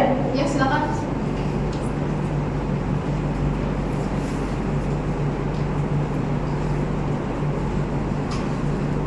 Izin melanjutkan keterangan yang mulia. Ya, silakan. Pembentuk undang-undang selalu berupaya agar sistem multipartai di Indonesia berjalan lebih efektif. Salah satu upayanya melalui pembatasan ambang batas parlemen sesuai di pasal 28J UUD RI tahun 1945 yang memperbolehkan pembatasan hak untuk menjamin ketertiban umum dan hak orang lain. Hal ini sah karena diatur di dalam undang-undang sebagaimana ditegaskan dalam putusan Mahkamah Konstitusi nomor 10 garis miring PUU garis datar Romawi 3 garis miring 2005 terkait pasal 414 ayat 1 UU nomor 7 tahun 2017 tentang pemilu. Ambang batas parlemen 4% adalah upaya untuk menciptakan pemerintahan yang lebih efektif. Ini merupakan wujud elektoral sistem engineering untuk menyederhanakan sistem multipartai dan memastikan partai yang ikut memiliki dukungan rakyat dan signifikan. Ketentuan ini tidak diskriminatif, sebagaimana dijelaskan dalam putusan Mahkamah Konstitusi nomor 6 garis miring PUU garis datar Romawi 3 garis miring 2005 karena tidak didasarkan pada ras, suku ataupun agama yang dapat mengurangi hak asasi. Pasal 414 ayat 1 nomor 7 tahun 2017 hanya mengatur pilihan kursi di DPR saja. Kami menegaskan tidak ada pelarangan bagi siapapun untuk membentuk partai ataupun ikut pemilu. Namun kami memiliki kewenangan untuk menetapkan ambang batas parlemen sesuai bentuk open legal policy sebagaimana prinsip kedaulatan rakyat. Mahkamah mengakui kebijakan ini berada dalam ranah kita sebagai legislatif selama tidak melanggar hak politik. Yang mulia, ambang batas ini tidak menutup peluang partai di bawah 4% untuk menempatkan wakil di DPRD. Sebagaimana kami mempertimbangkan prinsip konstitusional ketika menetapkan ambang batas ini. Kami mempertimbangkan pemilu 2024 untuk tetap menetapkan ambang batas parlemen 4% sebagaimana pemilu 2019. Terakhir, kami sampaikan bahwa penerapan ambang batas ini adalah upaya menyederhanakan sistem multipartai demi tata kelola pemerintahan yang lebih efektif. Terlalu banyak partai seringkali memperlambat proses keputusan di DPR. Maka penting bagi pemerintah memiliki dukungan yang memadai. Yang mulia, mohon izin untuk berhitung karena anggap sudah dibacakan karena isinya hampir sama dengan pihak pemerintah. Ya. Sekian keterangan dari DPR. Ya, terima kasih keterangannya Bapak Huda dan Ibu Hani. Silakan bisa kembali ke Mingga. Untuk selanjutnya silakan Prof. Ridwan Abdullah yang ditambahkan. Terima kasih Yang Mulia Ketua, pemerintah dan DPR atas keterangannya ya. Tadi saya mencermati ini berkaitan dengan indem dan open legal policy ya. Tetapi pada pasal 54 ada beberapa hal yang mohon diberikan keterangan ya dari pemerintah dan DPR. Ini berkaitan dengan proses pembahasan terkait pasal 414 tersebut. Tujuan pokoknya kan sebenarnya adalah untuk penyederhanaan partai ya. Tapi yang muncul justru partai ini berkembang biak, Pak Bu. Apakah bisa ditambahkan saat pembahasan diskusi nanti perdebatan yang muncul ini ada atau tidak? Gitu. Karena tujuan utama dari penyederhanaan partai kan sebenarnya ini untuk mengurangi sedemikian rupa suara yang terbuang ya, agar pemilu ini dapat terlaksana dan individu yang sudah memberikan suaranya dapat diperhitungkan. Di salah sidangnya juga nanti disampaikan naskah akademiknya jika ada bisa disampaikan lebih komprehensif lagi. Dari saya, sekian saya kembalikan ke Prof. Tina. Terima kasih Prof. Bila. Baik, terima kasih Prof. Tina. Jika pemohon tadi beropini ada implikasi ketika jumlah kursi bisa menjadi lebih besar atau lebih kecil jika dibandingkan dengan suara sah nasional. Tolong berikan penjelasan dasar argumentasi dan rasionya sehingga memutuskan akan memakai suara sah serta untuk pemerintah dan DPR jelaskan apakah pengguna suara nasional itu pernah diperdebatkan oleh kalian. Selanjutnya, sebutkan besaran ambang batas 4% serta alasan mengapa memilih 4%. Dalam jumlah partai politik peserta pemilu, kan tadi tidak begitu ya, sudah disinggung oleh Prof. Mila, jika pemohon selalu menggunakan formula yang ada pada Undang-Undang Nomor 7 tahun 2017, akan banyak suara pemilih yang terbuang, itu hampir 16-17 suara. Pemerintah dan DPR tadi dapat menjelaskan apa risikonya jika kita menggunakan formula tersebut. Tapi jika kita open legal policy terus, ilmu kita tidak akan berkembang dengan parliamentary threshold. Hanya itu saja saya kembalikan ke Prof. Terima kasih Prof. Ferry. Untuk dari pemerintah dan DPR, apa ada yang ingin disampaikan lagi? Apa selanjutnya dalam keterangan tulis? Silakan. Baik, terima kasih kepada Prof. Mila dan Prof. Ferry atas tanggapan atas keterangan pemerintah yang saya sampaikan. Untuk selanjutnya, mohon izin kami sampaikan dalam tambahan keterangan secara tertulis. Terima kasih. Baik, terima kasih dari DPR. Bagaimana? Baik, sebelumnya terima kasih kepada Prof. Mila dan Prof. Ferry yang telah menyampaikan respon atas keterangan DPR yang kami berikan. Mohon izin yang mulia, dari kami pihak DPR juga izin memberikan jawaban secara tertulis yang mulia. Baik, nanti dari pemerintah dan DPR mohon sampaikan dalam keterangan tertulis beserta kesimpulan dari masing-masing pihak. Baik, yang mulia. Dari pemohon bagaimana ada yang disampaikan? Baik, yang baru sudah bentuknya kami dari pemohon kami membawa satu orang ahli pendampingannya dan satu orang saksi yang mungkin. Baik, satu orang ahli dan satu orang saksi ya. Untuk persidangan selanjutnya bagaimana Pak Indra? Apakah ada dalam protokol kosong? Ada yang mulia dibutuhkan pada hari Senin tanggal 11 Desember 2020. Baik, kami jadwalkan saat sidang selanjutnya pada hari Senin 11 Desember tahun 2030 10.30 ya, saudara-saudara. Agendanya mendengar keterangan saksi termohon dan mendengarkan ahli pemohon. CV dan keterangannya ditunggu 2 hari paling lambat sebelum sidang. Kalau ada ambisi dari pihak kampus itu mau disertakan pula surat izin dari instansinya ya. Sudah jelas semuanya? Jelas, Sudah. Dengan demikian sidang mendengarkan keterangan pemerintah dan DPR selesai dan ditutup. Sidang perkara nomor 116/PU/21/2023 sidang dibuka dan persidangan dinyatakan terbuka untuk umum. Ya, silakan siapa saja yang sudah hadir silakan. Baik yang mulia, kami dari pemohon hadir mulia di sebelah saya ada Bapak Muhammad Reza Rahman selaku pemohon prinsipal, kemudian ada saya sendiri dan Muhammad selaku kuasa pemohon. Kemudian yang mulia kami juga sudah membawa seorang ahli yang memohon yaitu Bapak Profesor Dr. Jenderal Arsi S.A. Hukum yang mulia. Baik, silakan dari pihak saksi termohon. Assalamualaikum warahmatullahi wabarakatuh. Saya Aidin Fatul Hidayah dari saksi pihak termohon perwakilan dari Partai PDI Perjuangan hadir yang mulia. Baik, untuk hari ini agenda persidangan kita adalah mendengarkan ahli dari pemohon 1 dan juga saksi dari termohonnya. Untuk ahli pemohon silakan untuk maju dulu dan disumpah oleh Bapak Fajar. Untuk juru sumpah bisa dibantu. Saudara Arsi, dilakukan sumpah ahli yang akan saya tuntut merupakan nama budaya. Demikian yang akan dibuka. Demikian yang dibuka. Saya bersumpah bahwa saya sebagai ahli. Saya bersumpah bahwa saya sebagai ahli akan memberikan keterangan yang sebenarnya. Akan memberikan keterangan yang sebenarnya Sesuai keahlian saya. sesuai keahlian saya.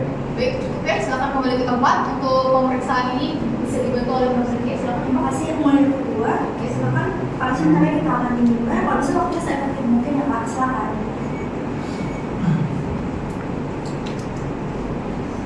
Selamat siang, Yang Mulia Ketua Persidangan Pleno, para hakim Mahkamah Konstitusi, pemohon serta saksi termohon yang saya hormati.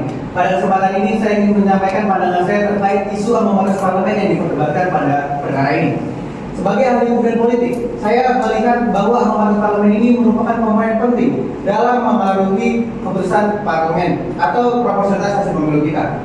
Ambang batas ini menentukan partai-partai mana yang berhak mempunyai kursi di parlemen. Penyerahan sistem ini yang mulia tidak bergantung hanya pada ambang batas semata. Faktor-faktor seperti perubahan besaran daerah, bahkan formulasi kursi juga dapat memberikan dampak yang mulia. Ketidakproporsionalan atau ketidaksesuaian hasil pemilu menjadi masalah yang muncul akibat terdapat suara yang tidak terkonversi menjadi kursi di parlemen yang mulia. Atau yang biasa kita maksud dengan suara terbuang. Semakin banyak suara yang terbuang, semakin tinggi tingkat disproporsionalitas hasil pemilu kita. Untuk mengukur tingkat disproporsionalitas ini, kita dapat menggunakan indeks least square atau disebut dengan LSQ dan indeks least more handy atau LHI yang membandingkan perolehan suara dengan jumlah kursi yang diraih oleh partai politik. Yang mulia, izinkan saya menghitung kesenjangan antara persentase suara yang diperoleh partai politik atau disebut dengan VI dengan persentase kursi yang mereka dapatkan atau disebut dengan SI menggunakan rumus LSQ sama dengan akar setengah sigma dikali VI dikurangi SI dipangkatkan 2. Lalu indeks Wismore Hanby digunakan oleh Komisi JK untuk menghitung selisih antara persentase suara dengan persentase kursi yang dimiliki oleh partai parlemen. Menggunakan rumus LHI sama dengan setengah sigma dikali VI dikurangi SI. penggunaan LSPD dan yang lain ini dalam pemilu pasca Orde Baru menunjukkan bahwa hanya pemilu 2014 lah yang proporsional, sedangkan pemilu 99 termasuk semi proporsional. Data menunjukkan bahwa penggunaan ambang batas parlemen cenderung membuat hasil pemilu tidak proporsional, terutama mengurangi jumlah suara yang masuk ke parlemen. Namun pemilu 2014 hanyalah pengecualian karena peserta pemilu sedikit, yaitu 12 partai yang mulia. Yang mulia, meskipun ambang batas parlemen dinilai kurang efektif, menghapusnya tentu saja tidak disarankan yang mulia. Ambang batas ini mencegah partai-partai yang kecil maupun tapi radikal masuk ke parlemen, seperti yang terjadi di beberapa negara Eropa. Lalu tantangannya adalah bagaimana menjaga agar suara terbuang tidak terlalu banyak sehingga hasil pemilu tetap proporsional. Para ahli menyarankan ambang batas 51% dari suara sah nasional menggunakan rumus T0 sama dengan 75% per M/1 dikali AKP. Berdasarkan pemilu tahun 99 hingga 2019, meskipun ambang batas parlemen terus dinaikkan, hasilnya tidak memberi dampak untuk penyederhanaan sistem partai yang mulia. Hanya pemilu 2014 lah yang menghasilkan hasil yang semi proporsional. Itu pun bukan karena ambang batas parlemen, namun dikarenakan peserta pemilu sedikit, yaitu 12 partai yang mulia. Namun, data menunjukkan sebaliknya. Apabila jumlah partai yang ikut melebihi 15 seperti tahun 2009 dan 2019, ambang batas yang lebih rendah, yakni 1% dari suara sah nasional, jauh lebih efektif. Ambang batas ini tidak hanya mampu menurunkan ketidakproporsionalan hasil pemilu, tapi juga tidak menambah kerumitan di DPR atau di parlemen. Berdasarkan perhitungan kami, ambang batas 1% memiliki keunggulan utama, yaitu yang pertama, menurunkan suara terbuang secara signifikan pada pemilu tahun 2009, 2014, dan 2019. Yang kedua adalah memastikan proporsionalitas hasil pemilu dengan menurunkan indeks disproporsionalitas, bahkan mendekati kategori semi proporsional yang mulia. Lalu, menyaring partai-partai kecil tanpa dukungan yang signifikan sehingga parlemen tetap efektif tanpa terganggu oleh partai-partai kecil yang mulia. Lalu yang mulia, agar proporsionalitas penyederhanaan sistem partai secara menyeluruh dapat diterapkan, kami juga mengusulkan beberapa langkah reformasi sebagai berikut. Yang pertama adalah pengaturan besaran daerah atau dapil. Dapil yang terlalu besar atau terlalu kecil dapat mempengaruhi proporsionalitas hasil pemilu yang mulia. Perlu adanya konsisten atau ambang batas atau besaran dapil yang konsisten gitu yang mulia untuk tingkat DPR dan DPRD. Selanjutnya, pengurangan jumlah fraksi di DPR melalui metode NPP atau Effective Number of Parliamentary Parties yang mulia. Hal ini akan mengurangi fragmentasi dan mendorong keefektifan dalam pengambilan keputusan yang mulia.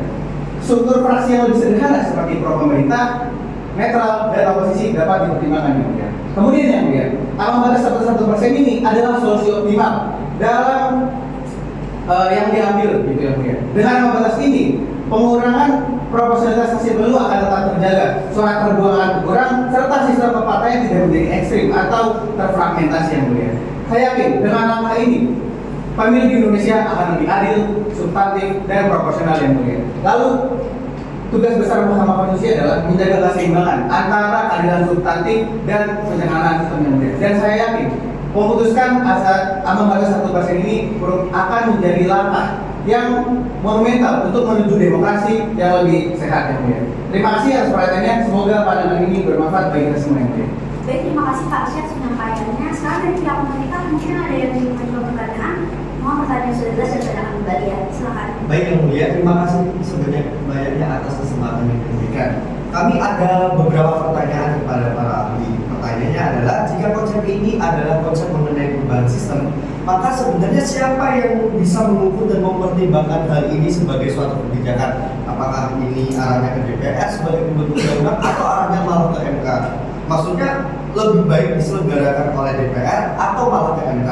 Hal ini perlu disepakati terlebih dahulu agar tidak terjadi tumpang tindih kewenangan setelahnya. Terima kasih. Oke, terima kasih Pak Rahmat pertanyaannya. Dari pihak mungkin ada yang mau mencoba pertanyaan. Silakan yang mulia. Baik, terima kasih yang mulia. Baik, langsung saja ya.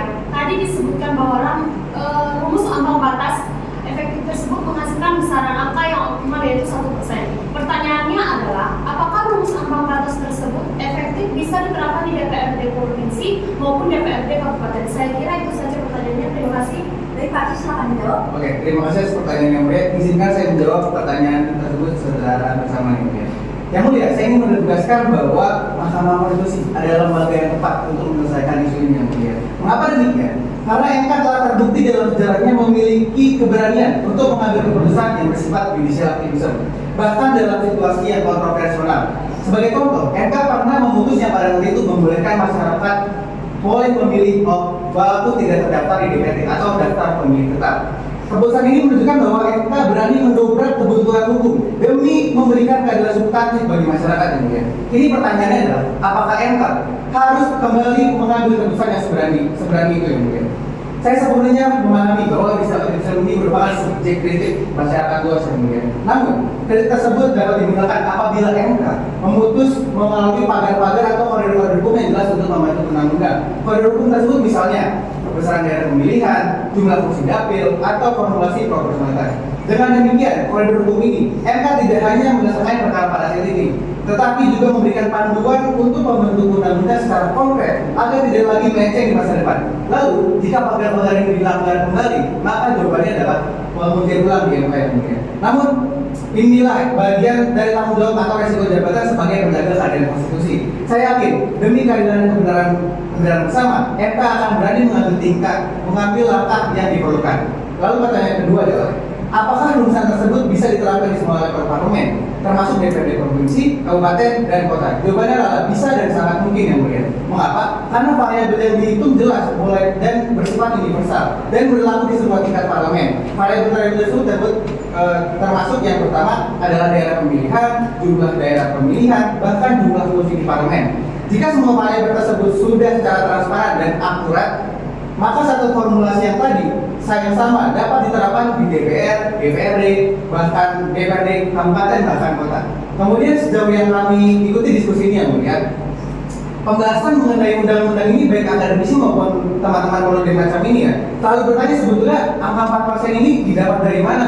Kayak nggak pernah jelas, nggak pernah ada jawaban yang membuktikan. Oleh karena itu, saya sebagai ahli matematika dalam pemilu melakukan riset bahwa rumus yang sudah saya sebutkan tadi merupakan rumus yang ideal untuk dipakai di semua parlemen manapun. Terima kasih, semoga pandangan saya bermanfaat bagi kita semua. Terima kasih atas keterangannya, Pak Kasih. Silakan duduk kembali. Lanjutnya silakan saksi termohon kita sempat terlebih dahulu ya. Dari semua bisa tolong dibantu. Ikuti bacaan saya ya. Bismillahirrahmanirrahim. Bismillahirrahmanirrahim. Demi Allah saya bersumpah. Demi Allah saya bersumpah Sebagai saksi akan memberikan keterangan sebenarnya. akan memberikan keterangan yang sebenarnya, Tidak lain dari yang sebenarnya. tidak lain dari yang sebenarnya. Baik, silakan saudara saksi.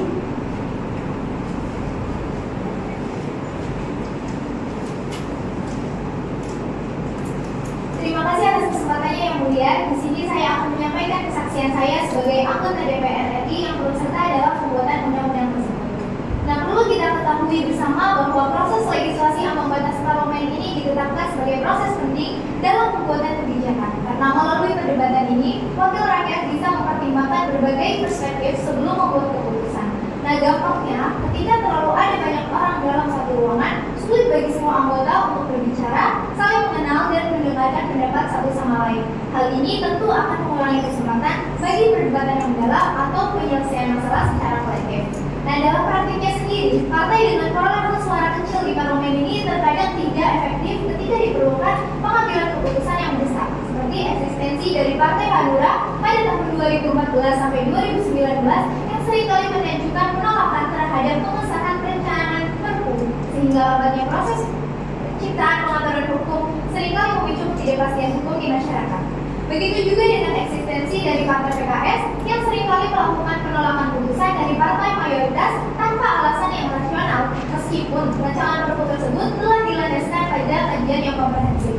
Selain itu juga yang mulia, perlu diketahui bahwa menentukan ambang batas itu bukanlah kewenangan dari MK, karena ketika kita meninjau ketentuan yang diamanatkan oleh konstitusi, tetapi konstitusi sebagai norma hukum tertinggi tidak memberikan batasan yang jelas, maka sudah selainnya hal tersebut dirumuskan melalui undang-undang yang mana dalam hal ini merupakan kewenangan dari DPR. Selain itu juga, norma yang bersifat common legal policy sejatinya tidak bisa diujikan di MK sebagaimana dissenting opinion putusan MK nomor 14 dari PU garis datar 11 Romawi garing 2023 oleh Hakim Konstitusi Maria Farida Dimrati yang mengungkapkan bahwasanya MK tidak mungkin membatalkan undang-undang atau sebagian isinya jika hal tersebut merupakan delegasi kewenangan terbuka yang dapat ditentukan sebagai common legal policy oleh pembentuk undang-undang. Nah, adapun dalam kasus ini yang mulia, ketetapan parliamentary threshold yang terdapat dalam Undang-Undang Nomor 7 Tahun 2017 tentang Pemilu sebenarnya tidaklah melanggar moralitas, rasionalitas, dan ketidakadilan yang dapat ditolerir. Maka, ketika Mahkamah mengabulkan gugatan pemohon, konsekuensinya adalah putusan yang dihasilkan menjadi tidak berkualitas. Mungkin cukup sekian yang dapat saya sampaikan, Yang Mulia. Baik, terima kasih atas kesaksiannya Ibu Dewi. Kemudian Majelis Hakim, apa ada yang mengajukan pertanyaan? Silakan Prof. Yusuf. Baik, terima kasih Prof. Zakia. Jadi dari tadi yang saya perhatikan dari slide kedua, pihak termohon selalu menekankan mengenai pemilih dan kursi. Asal usul pokok pembahasan angka 4% ini tidak disinggung. Jadi pertanyaan saya adalah asal usul angka 4% itu dari mana? Mengapa kalian menggunakan angka 4% itu? Apakah kalian yakin angka 4% itu adalah angka yang tepat? Mohon majelis hakim diberi penjelasan yang rinci. Terima kasih Prof. Zakia. Baik, terima kasih. Saudara saksi silakan dijawab. Baik, terima kasih Yang Mulia Prof. Yusuf atas tanggapannya. Dijawab Yang Mulia, bahwa keyakinan kami mengenai ambang batas parlemen sebesar 4% ini didasarkan pada kondisi empiris di mana penguasaan parlemen sejak tahun 2014 sampai 2019, yaitu PDIP ini terlalu menguasai dan seringkali memimpin secara tidak seimbang. Nah, hal ini wajar saja Yang Mulia karena PDIP ini memang menguasai 128 kursi atau 22,26% dari total keseluruhan kursi yang ada di dalam parlemen. Nah, permasalahannya adalah ketika partai dengan jumlah representasi kecil ada di dalam parlemen dan terlibat dalam suatu pengambilan keputusan, terkadang keputusan yang dihasilkan ini tidak berlandaskan pada pemikiran yang rasional sehingga keputusan yang dihasilkan menjadi tidak deliberatif. Nah, hal ini juga menjadi beban bagi partai atau koalisi besar yang ada di dalam parlemen. Lebih lanjut lagi, menurut Syaruf, kondisi parlemen di Indonesia ini dapat diidentifikasi sebagai extreme multi-party with dominant parties, di mana ia menemukan effective number of parliamentary parties sebesar 3,96%. Nah, maka kami tetap berpegang teguh pada ambang batas parlemen sebesar 4% Yang Mulia, dikarenakan hal tersebut diperlukan guna menentukan mencegah partai-partai kecil yang tidak kompeten di mata masyarakat sehingga tidak lolos kualifikasi untuk masuk ke dalam parlemen. Sekian Yang Mulia. Baik, terima kasih Bu Dewi. Artinya ini sudah selesai semua ya. Apa saya kembali ke Ketua Majelis untuk mengalami persidangan. Terima kasih Prof. Zakia. Untuk selanjutnya, apakah dari pihak pemohon akan mengajukan ahli saksi lagi? Kami cukup ya Bu ya. Baik, nanti mungkin sisanya ada yang kurang bisa disampaikan di kesimpulan ya. Terima kasih Prof. Arsy dan Bu Leli atas penyampaian keterangan dan kesaksiannya. Untuk selanjutnya, dengan demikian sudah selesai dan ditutup.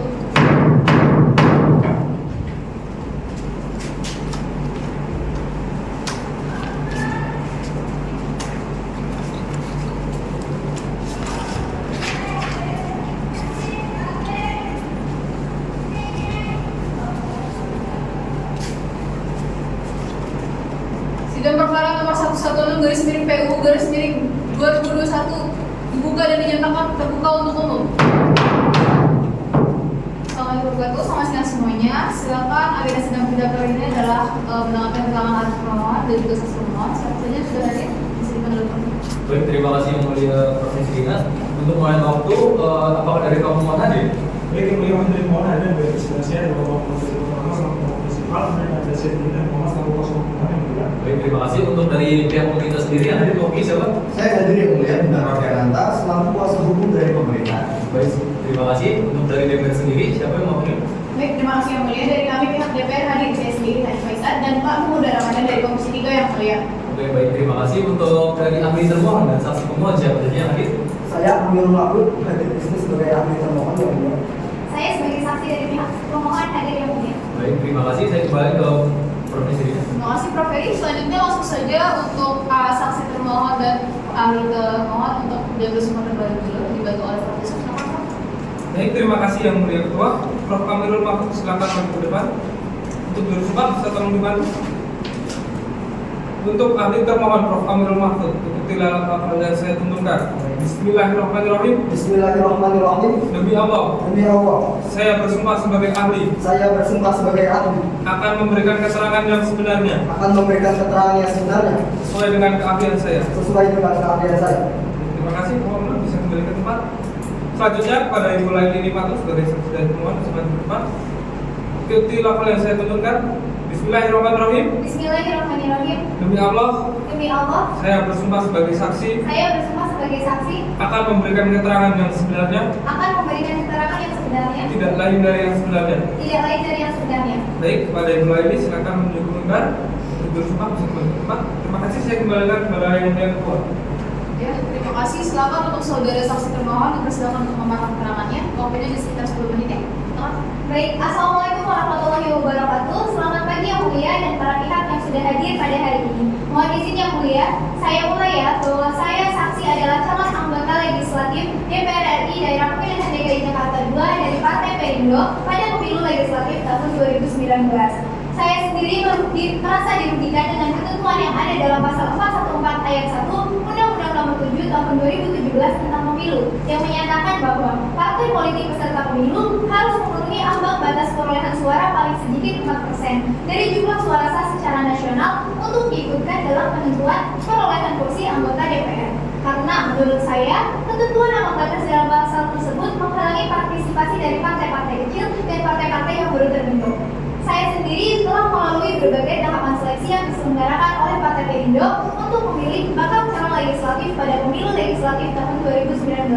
Bahwa tahapan-tahapan seleksi tersebut terdiri dari tahap 1 yaitu prakonvensi, proses pendaftaran kandidat bacalek untuk tingkat DPR RI, DPRD provinsi dan DPRD kabupaten kota harus memenuhi persyaratan pendaftaran kandidasi yaitu 100 pendukung dari anggota Partai Perindo untuk bacalek DPR RI, 50 untuk bacalek DPRD provinsi, dan 25 untuk bacalek DPRD kabupaten kota. Paparan atau presentasi dari kandidat bacalek konvensi kepada tim panelis prakonvensi tentang rencana kandidasinya itu terdiri dari narasi dan strategi kampanye, struktur tim sukses dan pembiayaan, serta manajemen rencana saksi di TPS. Kemudian tahap 2 yang mulia yaitu konvensi melalui e-voting. Bacalek konvensi yang lolos penilaian tim panel wajib memperoleh dukungan minimal dari publik sebesar 2.500 untuk bacalek DPR RI, 1.500 untuk bacalek DPRD provinsi, dan 500 untuk bacalek DPRD kabupaten kota. Kemudian tahap akhir ini adalah rekapitulasi hasil voting, penutupan konvensi, serta penyerahan hasil konvensi rakyat kepada Partai Perindo sesuai tingkat kepengurusan untuk dilanjutkan proses pendaftaran resmi ke penyelenggara pemilu. Bahwa menurut data dari KPU, Partai Perindo ini mendapatkan sekitar 2,67% suara pada pemilu legislatif tahun 2019. Terpaut cukup jauh yang mulia dengan partai peserta lain yaitu PPP yang memperoleh suara sebesar 4,52%. Berdasarkan hasil perolehan suara tersebut, saya sendiri sebagai saksi merasa sangat dirugikan yang mana menyebabkan saksi gagal untuk mendapatkan kursi di DPR RI dan tidak dapat mewujudkan program-program yang diharapkan oleh pemilihnya. Sekian yang mulia. Apakah Anda bisa menjelaskan lebih lanjut tentang mengapa aturan ambang batas di pasal 414 ayat 1 Undang-Undang 7 Tahun 2017 itu membuat susah partai kecil dan baru? Apa dampak yang Anda rasakan sebagai calon anggota DPR RI dari Partai Perindo? Baik, di sini yang menjawab yang mulia bahwa dalam aturan ambang batas sebesar 4% itu membuat partai-partai kecil seperti kami ini susah banget untuk bersaing. Banyak suara yang sebenarnya mendukung kami, tapi karena tidak dapat mencapai ambang batas tersebut, semua suara itu jadi sia-sia yang mulia, yang mengakibatkan kami tidak bisa masuk ke DPR RI dan mewakili suara masyarakat yang menginginkan adanya perubahan. Anda sudah berjuang kan katanya buat masyarakat miskin di pemilihan Jakarta. Menurut Anda bagaimana Partai Perindo bisa membantu hal itu dan kenapa Anda merasa gagal untuk mendapatkan kursi di DPR RI membuat usaha itu menjadi lebih sulit? Baik yang mulia, Partai Perindo ini punya program-program yang dirancang khusus untuk bantu mereka seperti akses pendidikan dan kesehatan. Tapi karena kami tidak dapat mendapatkan kursi di DPR RI, semua rencana itu jadi terhambat. Namun, dengan gagalnya kami untuk mendapatkan kursi di DPR RI bukan berarti kami tidak akan melanjutkan kebijakan yang sudah ada sebelumnya untuk membantu masyarakat miskin, terutama masyarakat miskin di pinggiran kota Jakarta. Jelaskan bagaimana proses seleksi yang Anda lewatkan di Partai Perindo. Bagaimana proses itu mempengaruhi keyakinan Anda soal kemampuan partai untuk mewakilkan suara masyarakat, terutama setelah hasil pemilu tahun 2019. Baik yang mulia, proses seleksinya ini cukup ketat, mulai dari pendaftaran sampai pemaparan rencana kampanye. Semua calon ini harus menunjukkan visi dan misi terbaik yang mereka punya. Dan saya sangat merasa yakin pada saat mengikuti semua proses yang ada, karena semua orang di partai ini sangat mengutamakan aspirasi masyarakat. Tapi setelah hasil pemilu keluar, saya merasa kecewa. Usaha yang sudah kami lakukan ini tidak berhasil dengan baik, dan saya merasa ragu apakah partai bisa mewakili suara masyarakat atau tidak. Cukup ya? Silakan saksi pemohon bisa duduk kembali. Saya kembali ke Prof. Terima kasih Prof. Zakia. Untuk selanjutnya oleh pemohon untuk membangun keterangan, silakan untuk membuka.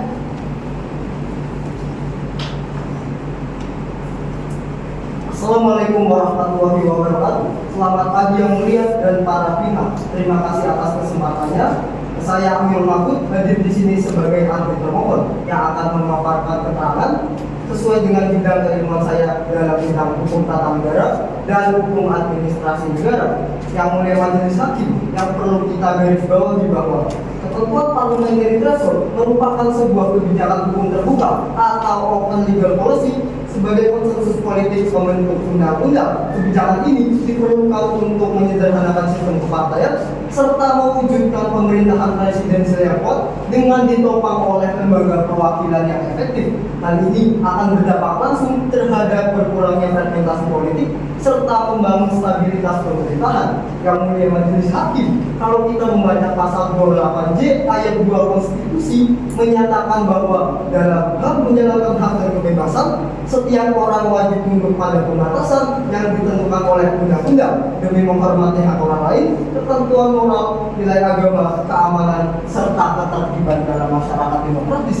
Dengan demikian yang mulia, ketentuan mengenai parliamentary threshold yang diuji dalam perkara aku merupakan sebuah prosedur dan mekanisme yang sah sesuai dengan prinsip konstitusi. Yang mulia, kalau kita memahami teori politik menunjukkan bahwa sistem multipartai yang terlalu banyak dapat menyebabkan fragmentasi politik serta ketidakstabilan pemerintahan. Dengan adanya ambang batas, hanya partai-partai tertentu yang dapat memasuki parlemen. Hal ini mengurangi partai yang ada di parlemen serta mendorong koalisi yang lebih stabil dan koheren. Hal ini juga diamini oleh teori konsensus politik yang menyatakan bahwa koalisi pemerintahan yang lebih besar cenderung akan lebih stabil dan efektif dalam menjalankan pemerintahan, baik dari segi merealisasikan gagasan sampai dengan mengeksekusi program-program. Kalau kita membaca literatur historis yang mulia, sejarah mengenai parliamentary threshold memiliki perkembangan yang panjang. Pada awal kemerdekaan, banyaknya partai saat itu justru mencerminkan kondisi politik yang tidak sehat,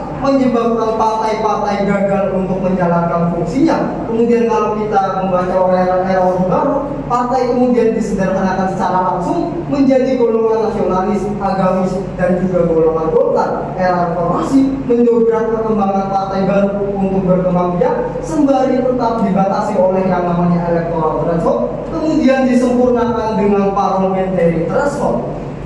Dengan banyaknya partai di parlemen yang mulia, presiden kerap kali sering bernegosiasi dengan banyaknya kekuatan politik yang menyebabkan kerja-kerja pemerintah menjadi lambat. Kalau kita membaca ketentuan mengenai founding fathers kita dalam menentukan arah negara ini adalah untuk mewujudkan kesejahteraan rakyat. Nah, untuk mewujudkan kesejahteraan rakyat, maka yang harus kita pegang betul adalah apa yang dinamakan dengan salus populi suprema lex esto. Keselamatan rakyat adalah hukum tertinggi. Dengan demikian, dikala problematika rakyat yang begitu besar, dikala kebutuhan rakyat yang begitu mendesak, presiden tidak bisa terus-terusan untuk bernegosiasi dengan banyaknya kekuatan politik di parlemen. Dengan ini, ambang batas parlemen menjadi relevan yang mulia karena membatasi jumlah partai di parlemen sekaligus mempercepat kerja-kerja pemerintah yang akan mewujudkan kesejahteraan rakyat itu sendiri. Kemudian yang mulia, kalau kita mempelajari ambang batas yang wajar, seperti 4% ini dianggap adil karena memenuhi keadilan, menciptakan proses dalam pemilu karena representasi yang cukup bagi partai besar itu terrepresentasi dengan konkret di parlemen tanpa menegasikan kepentingan partai-partai kecil itu sendiri yang mulia. Karena itu ambang batas parlemen hanya ditentukan di level nasional dan tidak berlaku bagi level regional. Hal ini menciptakan kesetaraan dalam proses pemilu serta menghindari penguasaan total oleh partai besar. Kemudian yang mulia, kalau kita membaca pasal 22 konstitusi memberikan amanah pembentuk undang-undang untuk mengatur pemilu, termasuk ketentuan mengenai parliamentary threshold.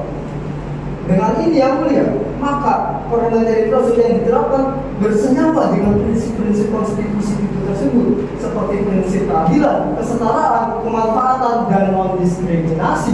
Yang mulia majelis hakim, kalau kita membaca petitum pemohon yang meminta agar ambang batas diturunkan menjadi 1%, maka secara logika dasar akan semakin menciptakan guncangan di parlemen itu sendiri. Karena semakin rendahnya ambang batas, maka akan semakin tinggi pula potensi banyaknya partai politik untuk masuk ke dalam parlemen. Kemudian partai politik yang masuk ke dalam parlemen yang terrepresentasi melalui fraksi-fraksi DPR akan menciptakan ketidakefektifan dalam pengambilan keputusan serta akan memperlambat kerja-kerja pemerintah itu sendiri. Yang mulia majelis hakim, kalau kita berbicara mengenai ambang batas ideal, pada nyatanya terdapat 3 metode utama yang dapat digunakan.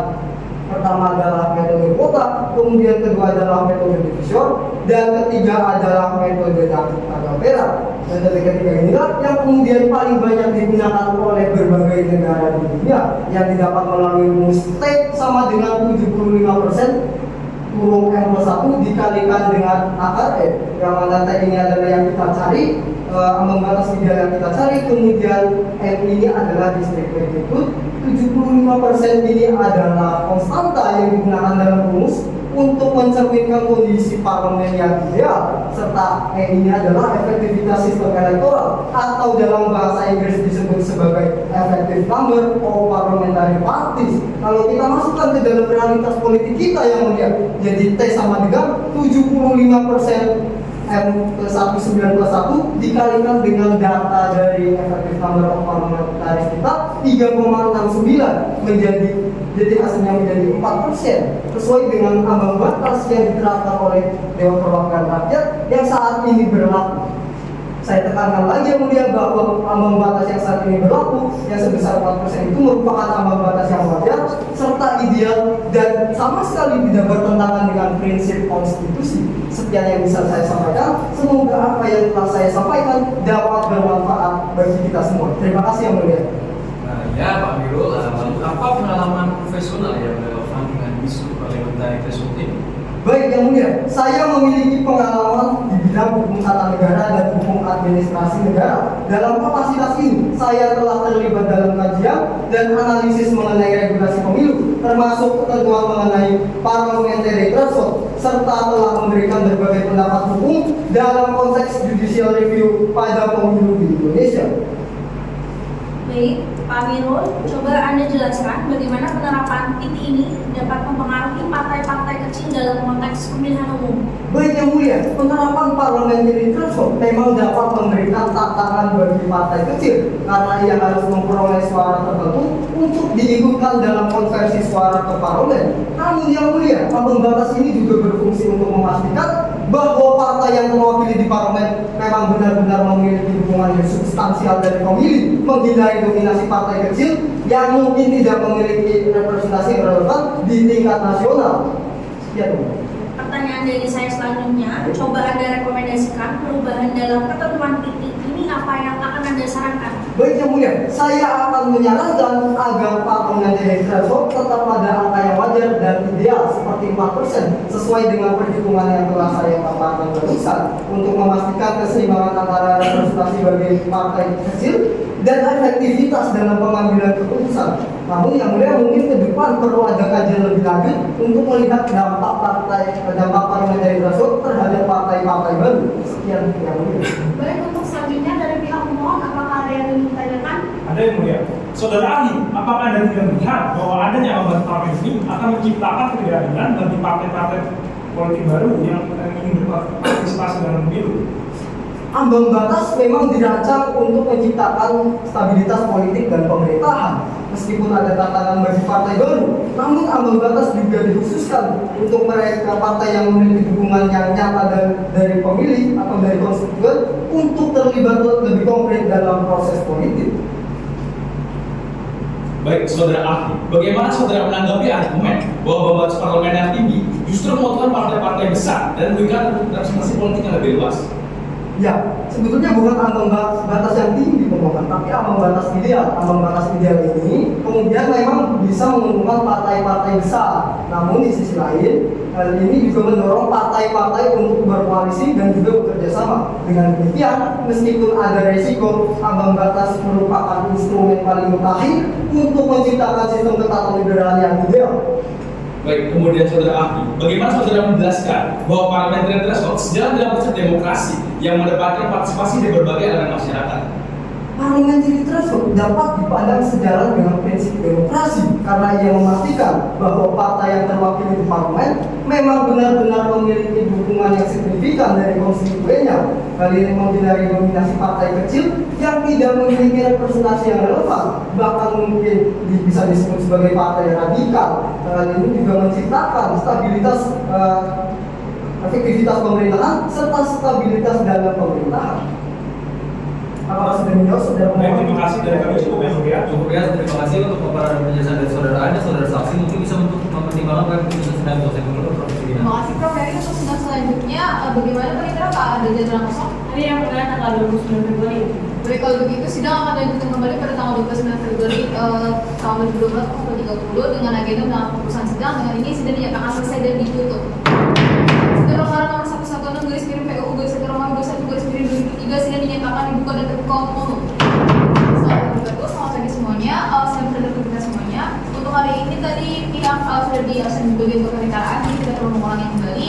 Mahkamah langsung saja membacakan usul putusan. Putusan nomor 116 garis miring PUU garis miring nomor 21 garis miring 2003 demi keadaan berdasarkan ketuhanan yang Maha Esa, Mahkamah Konstitusi Republik Indonesia yang mengadili perkara konstitusi ketiga perkara terakhir menjatuhkan putusan dalam perkara pengujian Undang-Undang Nomor 7 Tahun 2017 tentang pelayanan hukum terhadap Undang-Undang Dasar Negara Republik Indonesia tahun 1945 yang diajukan oleh periode dalam hal ini buat Muhammad Rizal Rahman dengan jabatan Ketua Pengurus Yayasan Periode berlalu jalan Ampera Raya Nomor 133 Ragunan Pasar Minggu Kota Jakarta Selatan berdasarkan surat kuasa khusus tanggal 8 Agustus 2023 memberi kuasa kepada Rehan Muhammad SHM PhD yang merupakan kuasa hukum yang memilih domisili hukum di Jalan Jenderal Gatot Subroto 18 Medan Barat Jakarta Selatan bertindak untuk dan atas nama pemberi kuasa yang disebut sebagai pemohon telah membaca permohonan pemohon telah mendengar keterangan pemohon telah membaca dan mendengar keterangan petugas pemerintah telah membaca dan mendengarkan tertulis DPR telah memeriksa bukti-bukti pemohon dan DPR telah membaca dan mendengarkan keterangan ahli pemohon telah mendengar keterangan saksi dan ahli pemohon dan DPR telah membaca kesimpulan dari pemohon pemerintah dan DPR duduk perkara menimbang bahwa pemohon telah mengajukan permohonan tertanggal 12 September 2003 yang diterima di Kepentingan Mahkamah Konstitusi pada 26 September 2003 berdasarkan akta penerimaan berkas permohonan nomor 108 garis miring PUU garis miring PAN MK garis miring AP3 garis miring 08 garis miring 2003 dan dicatat dalam buku registrasi perkara Konstitusi RPK dengan nomor 186 garis miring PUU garis data Romawi 2021 garis miring 2003 pada 26 September 2003 yang pada pokoknya mengeluarkan hal-hal berikut kami anggap sudah dibacakan. Pertimbangan hukum kewenangan mahkamah kami anggap sudah dibacakan. Pendudukan hukum pemohon kami anggap sudah dibacakan. Menimbang bahwa oleh karena mahkamah berwenang untuk mengalami permohonan akuo dan pemohon memiliki kebutuhan hukum yang mengajukan permohonan, mahkamah selanjutnya akan mempertimbangkan permohonan provisi dan pokok permohonan. Dalam provisi, menimbang bahwa sebelum mempertimbangkan pokok permohonan pemohon, mahkamah terlebih dahulu akan mempertimbangkan permohonan provisi pemohon yang memohon agar mahkamah menjadikan permohonan akuo sebagai prioritas untuk diperiksa. Alasan pemohon kami pelaksanaan pemilu 2004 dan pentingnya substansi permohonan untuk meminimalisir suara terbuang demi menjaga prinsip pemilu proporsional terhadap permohonan provisi pemohon di atas menurut mahkamah. Karena alasan permohonan provisi diajukan, pemohon telah berkaitan dengan permohonan pemohon sehingga tidak dapat dijadikan alasan permohonan provisi. Oleh karena itu, pemohon provisi pemohon demikian harus dinyatakan tidak beralasan menurut hukum. Dalam pokok permohonan, menimbang pemohon mendalilkan nomor pasal 1 ayat 1 Undang-Undang 7 2017 bertentangan dengan pasal 1 ayat 2 dan ayat 3 pasal 22 ayat 1 dan pasal 28 D ayat 1 Undang-Undang Dasar 1945. Uraian dari selengkapnya telah dimuat dalam duduk perkara yang pada pokoknya sebagai berikut. 1. Bahwa menurut pemohon pendapat apa atau persentase ambang batas parlemen dalam membahas Undang-Undang 7 2017 tidak terdapat perdebatan dan pinjaman akta demikian jelas dalam menentukan angka atau persentase ambang batas parlemen dimaksud. Perdebatan yang tampak hanya soal besaran angka tanpa menghitung dampak yang terhadap prinsip pemilu proporsional dan suara pemilihan tertutup. Bahkan yang tidak kalah pentingnya untuk dikembangkan pada salah satu rapat pansus tidak ada partai politik yang mengusulkan besaran ambang batas parlemen dimaksud.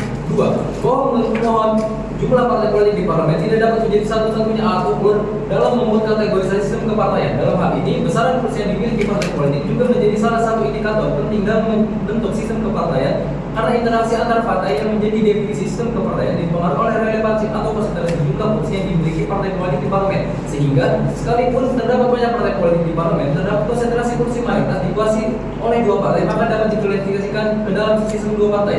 Sedangkan jika terdapat banyak partai politik di parlemen namun konsentrasi kursi mayoritas hanya dimiliki 3 atau 4 partai politik, maka dapat diklasifikasikan sebagai sistem politik sederhana.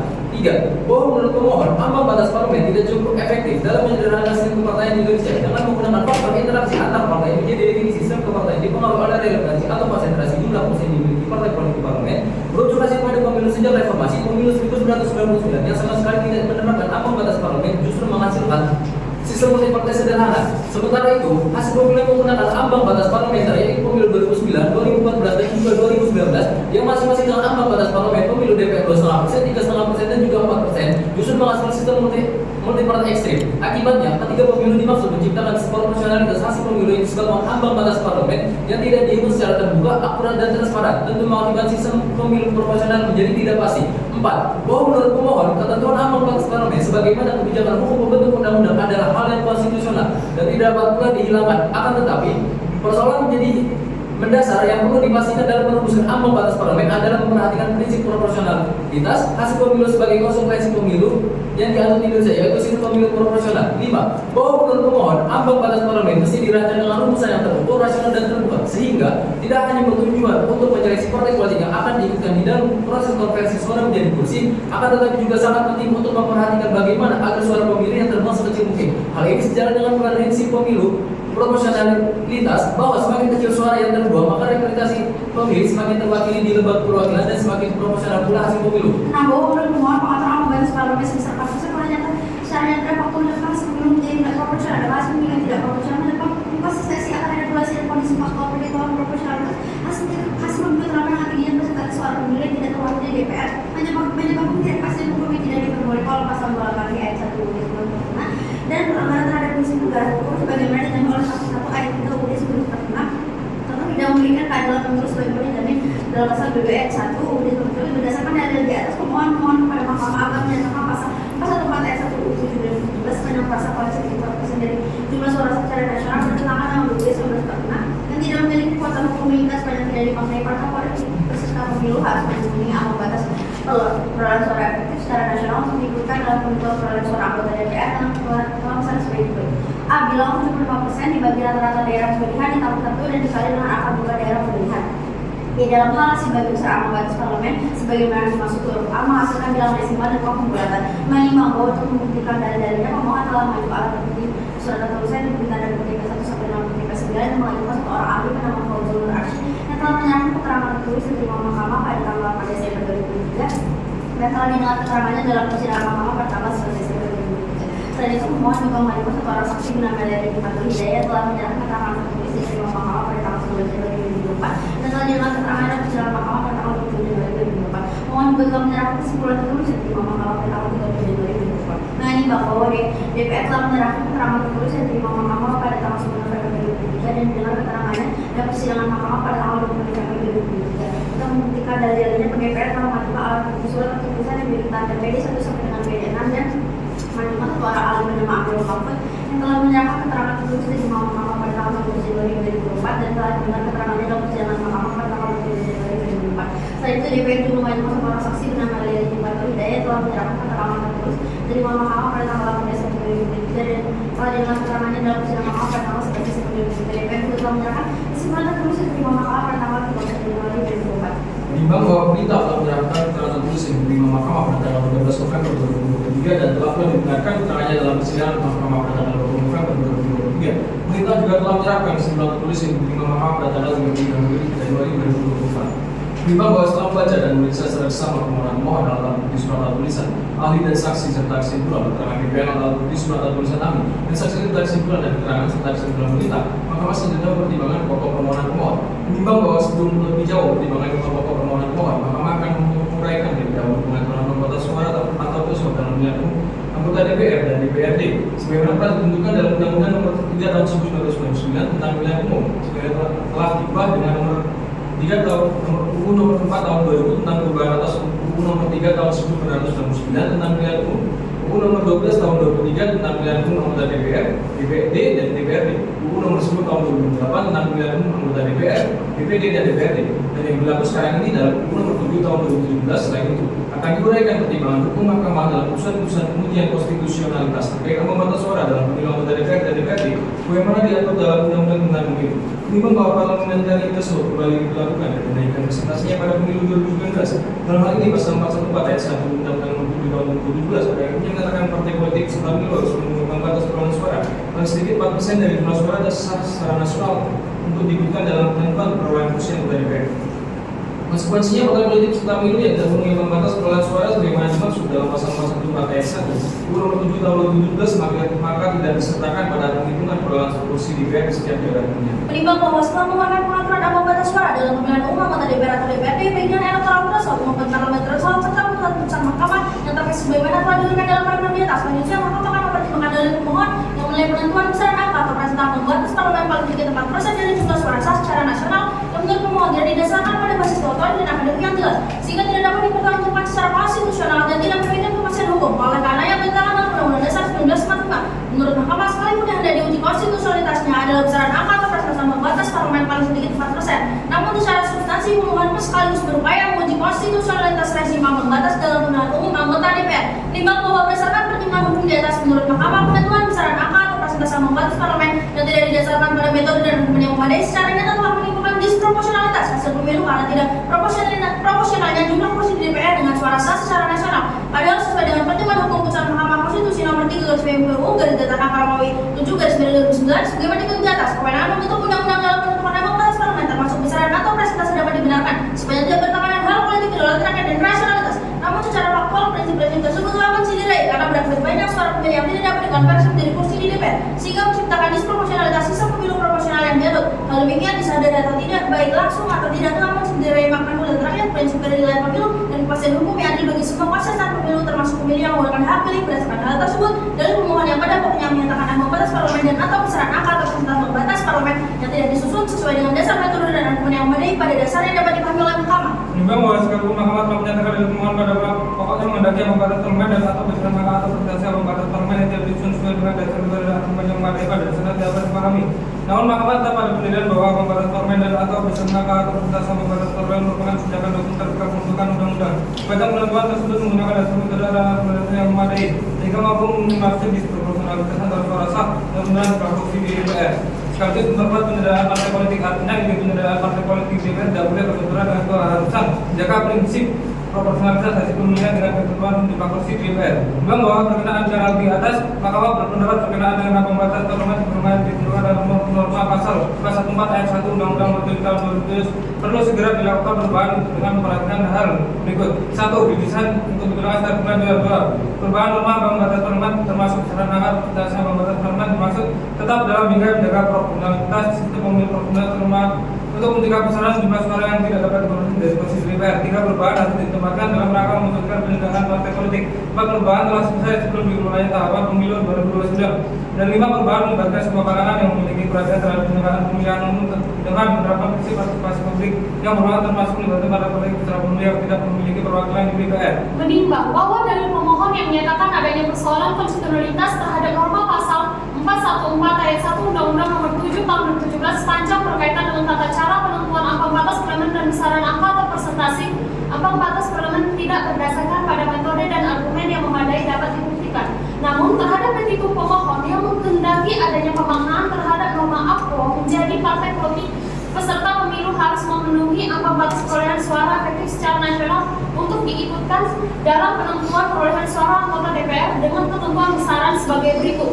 A. Bilangan 75% dibagi dengan rata-rata daerah pemilihan ditambah 1 dan dikali dengan akar jumlah daerah pemilihan. B. Hasil bagi besaran ambang batas parlemen sebagaimana dimaksud huruf A menghasilkan bilangan desimal. Dilakukan pembulatan adalah petitum yang tidak dapat dikabulkan oleh mahkamah karena hal tersebut merupakan bagian dari kebijakan pembentuk undang-undang untuk dirumuskan lebih lanjut perihal ambang batas parlemen termasuk penentuan besaran angka atau persentase ambang batas parlemen. Dengan demikian, dalil permohonan pemohon adalah beralasan menurut hukum untuk sebagian.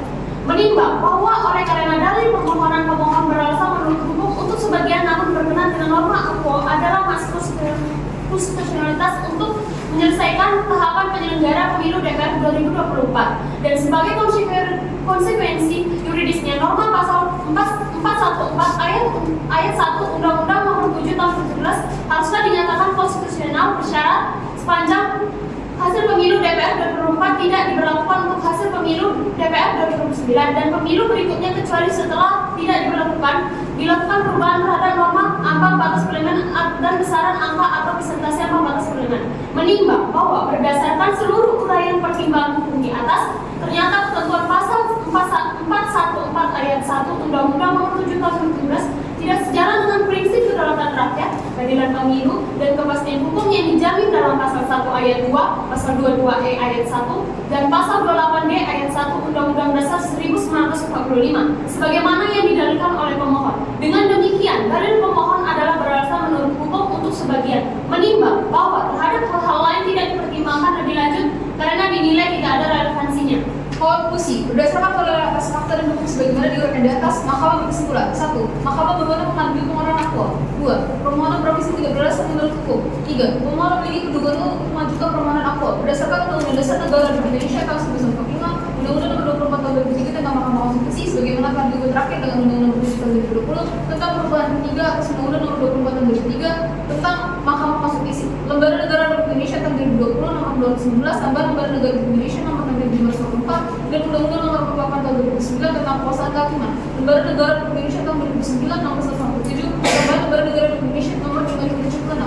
Amar putusan mengadili dalam provisi menolak permohonan provisi pemohon dalam pokok permohonan. 1. Mengabulkan permohonan pemohon untuk sebagian.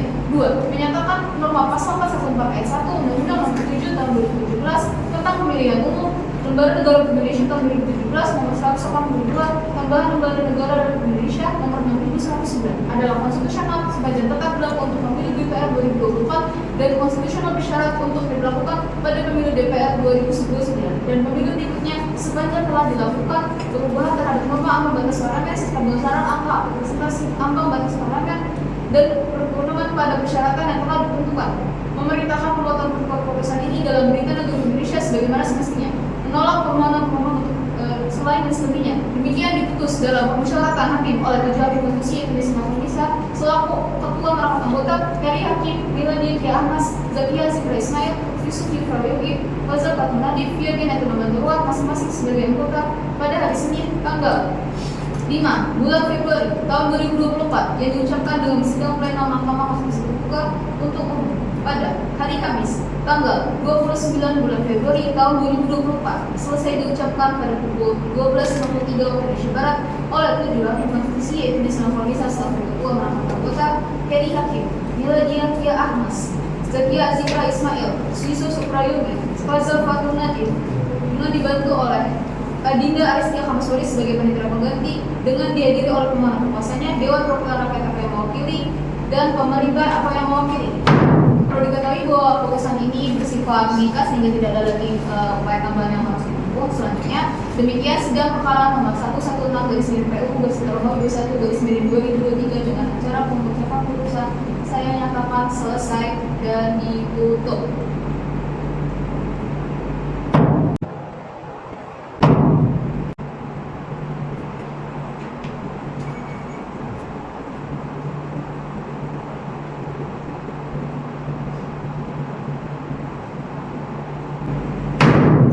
Sidang perkara nomor 116/PU/21/2023 telah selesai. Majelis Hakim Pleno dipersilakan untuk meninggalkan ruangan persidangan. Para hadirin dipersilakan untuk berdiri.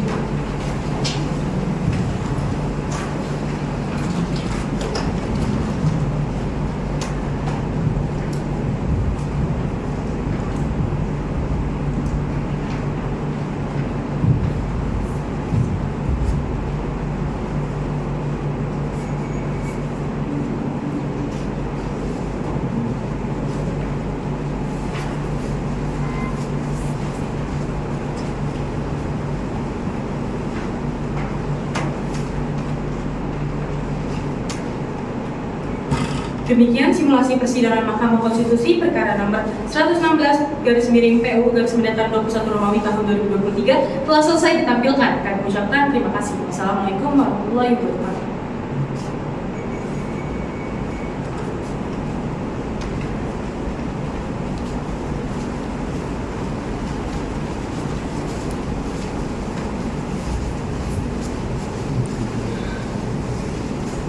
Thank you.